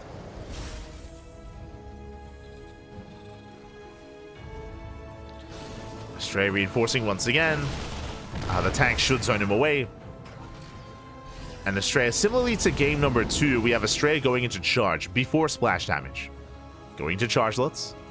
And we saw that, I mean, this can be a good way to get into the mid game, but it can be outscaled over time, especially if you delay your splash damage a little bit too long. Once again, Astrea dives in. He wants that gas. This time he gets it. Takes down the second gas geyser. 2 more SCVs. Astrea blinks away. Cure, he does slip out with a drop, but there are some Zelts back at him to defend, thankfully. Charge is not yet done, though. We'll see if Astrea can hold his own. The drop gets spotted. Astrea responding with his army.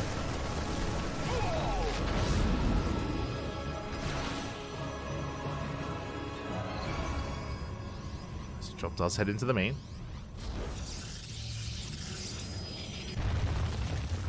Getting knocked down.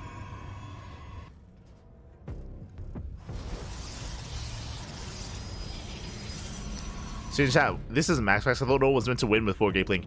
This is not traditional 4-gate blink. This is all done without a robo. The robo just finished. 4-gate blink typically has like a prism to reinforce across the map. This was without a robo. With relying on a proxy pylon without a gateway. Crazy.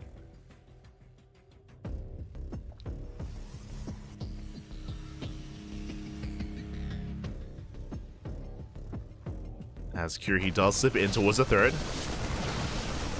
Gets behind the mineral line. So far, the shield battery is holding his own. We do have enough time for an extra warp in. There's the NG overcharge. Medevac goes down. Nice target firing though out of Cure. He does get 3. He does get almost 4 probes. Oh, not quite though. And now Astrea, he has momentum. Shuts down the drop. He can focus on his push. Focus on his attack.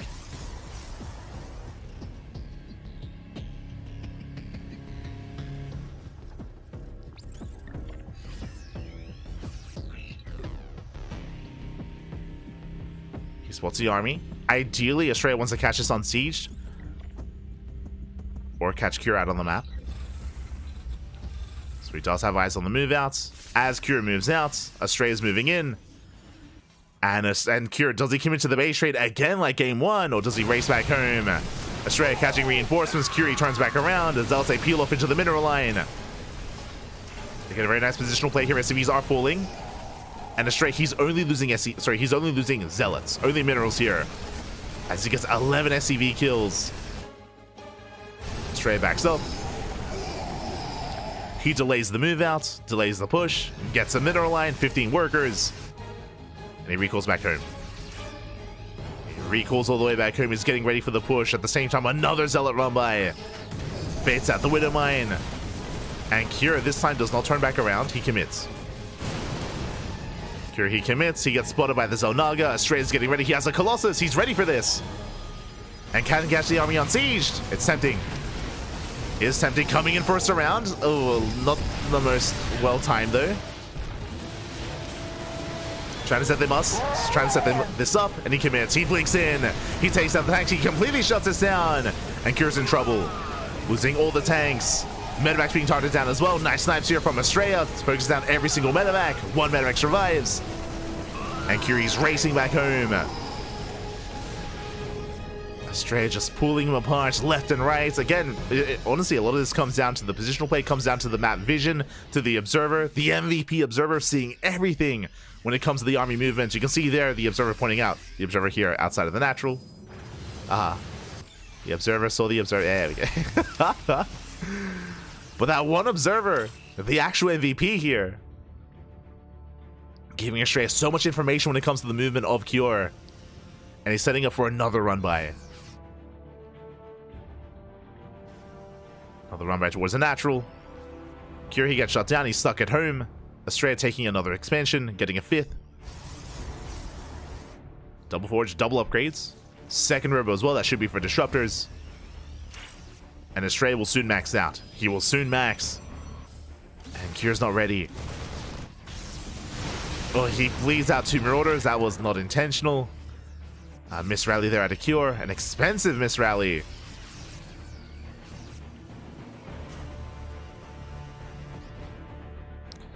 And Astrea's in the driver's seat. Like, he's looking very comfortable. Astrea, he's now max. He's up 60. Oh, he's about to be up 60 supply. That's crazy.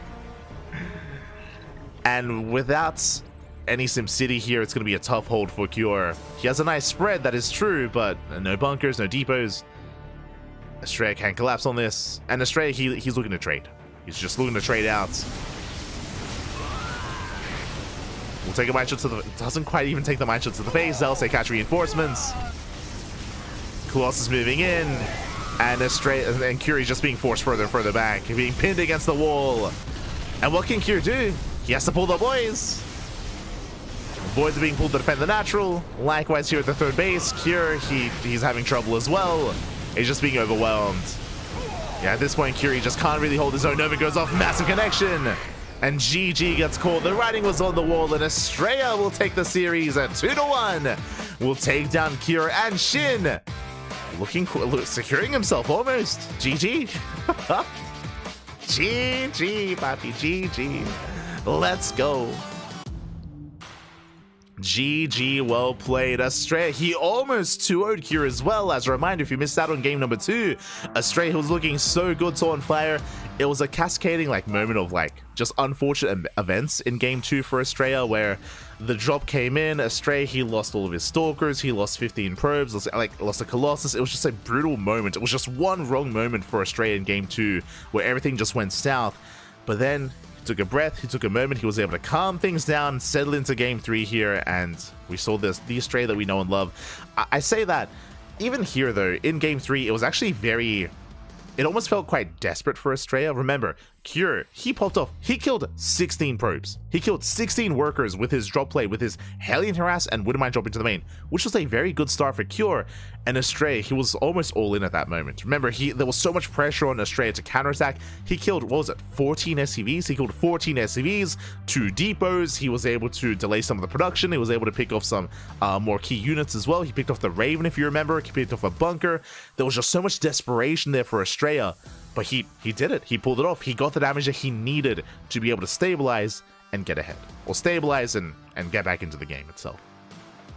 So that was just a really intense moment here in the ace match, where things were looking dire for Astrea, but mate, he popped off. He popped off, Pappy. GG, well played. Congratulations here to Astrea for taking the series. And does this secure Astrea out of the group? That's a good question. Now, Astrea still has to play against Serral, and I'm sure we're about to see tomorrow's matches here. But as a reminder, this is a round-robin group stage, so we still have to see Serral versus SHIN, Serral versus Astrea. You can see here the current standings. Astrea #1. Astrea placed at #1 with 0 losses. Serral just behind him, followed by SHIN, followed by Cure as well. Now, I'm sure if we look at the math, I'm sure there is a way that maybe Astrea does not make it out of the group, bearing in mind that SHIN has only played 1 series and Serral has only played 1 series, so they still have potential here, and we'll see what happens. We'll see what happens.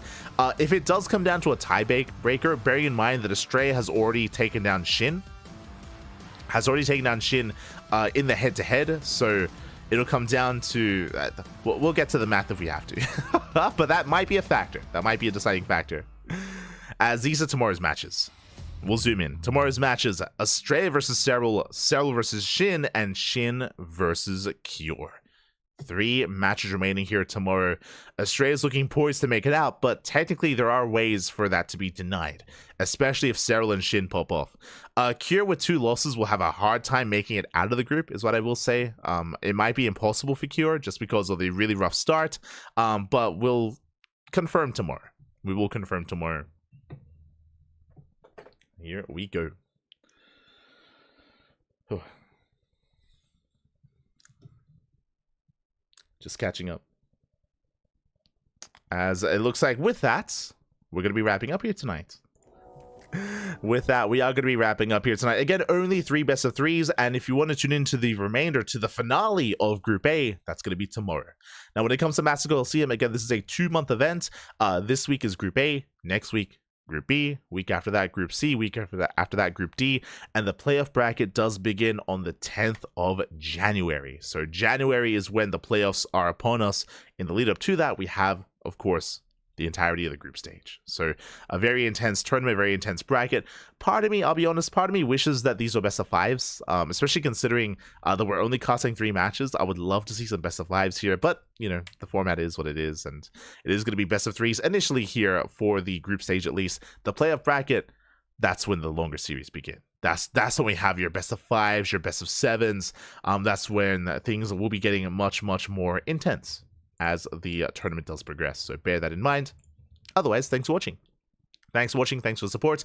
If you want to tune in to the next broadcast here on the CranKy Ducklings, that is going to be tomorrow at the same time. Tomorrow, same time, same place. That is going to be day 2 of Group A.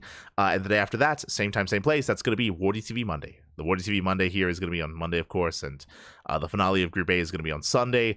It's going to be a very intense night or week of StarCraft, actually. We have Biggest on Monday, Sparkling Tuna Cup, Tenacious Total Tussle, Pondcast, Code for Giants Cup, SDO, our Lima League as well. Firegrow Cup starts next week. It's a lot of StarCraft. It's gonna be a lot of StarCraft, Happy. We'll do our best. We'll do our best to maintain our sanity towards the end of the year. We'll do our best, Happy. Do our best. When it comes to days off, we will be having potentially 2 days off this month. That is going to be Christmas Eve and Christmas Day. I'm going to be spending time with the family. I'm going to be going to visit the rest of my extended family, direct family. My sister, my nephew as well. I'm going to be spending the holidays with them in a very rural area. Now, I'm actually quite tempted to try to like cast ahead of time, and like even though I won't be live, to have like a replay cast or replay broadcast of like another event, and just record it ahead of time and then just have it like scheduled to play on the 24th and 25th. I'm tempted, but we'll see. It comes down to how much free time I have, if I can try to pull that off. No. Oh no, rest would be nice though. Like, I didn't, you know, it's not the worst thing to have some days off. We don't have to cast every day.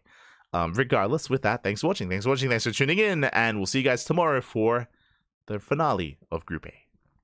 See you then.56.3给自己点一个赞。冠军。 I don't think Serral has any chance to save this one, but he continues. It gets killed coming back, and Bunny just doesn't seem to have the numbers. 谁呢？就这。 Didn't even notice the Liberator in the main base, I think. So many probes are going down right now. This Oh my god, they're trying to get back, but they can't, and so many are picked up. A big clump here from Carey. Tries to split everything up. 결승가는 열립니까? Giant force of Fadelings rolling in and clearing the hell. That's massive. Clum! Mario is once again. Has done it. Serral did it all, and he is a well-deserving champion.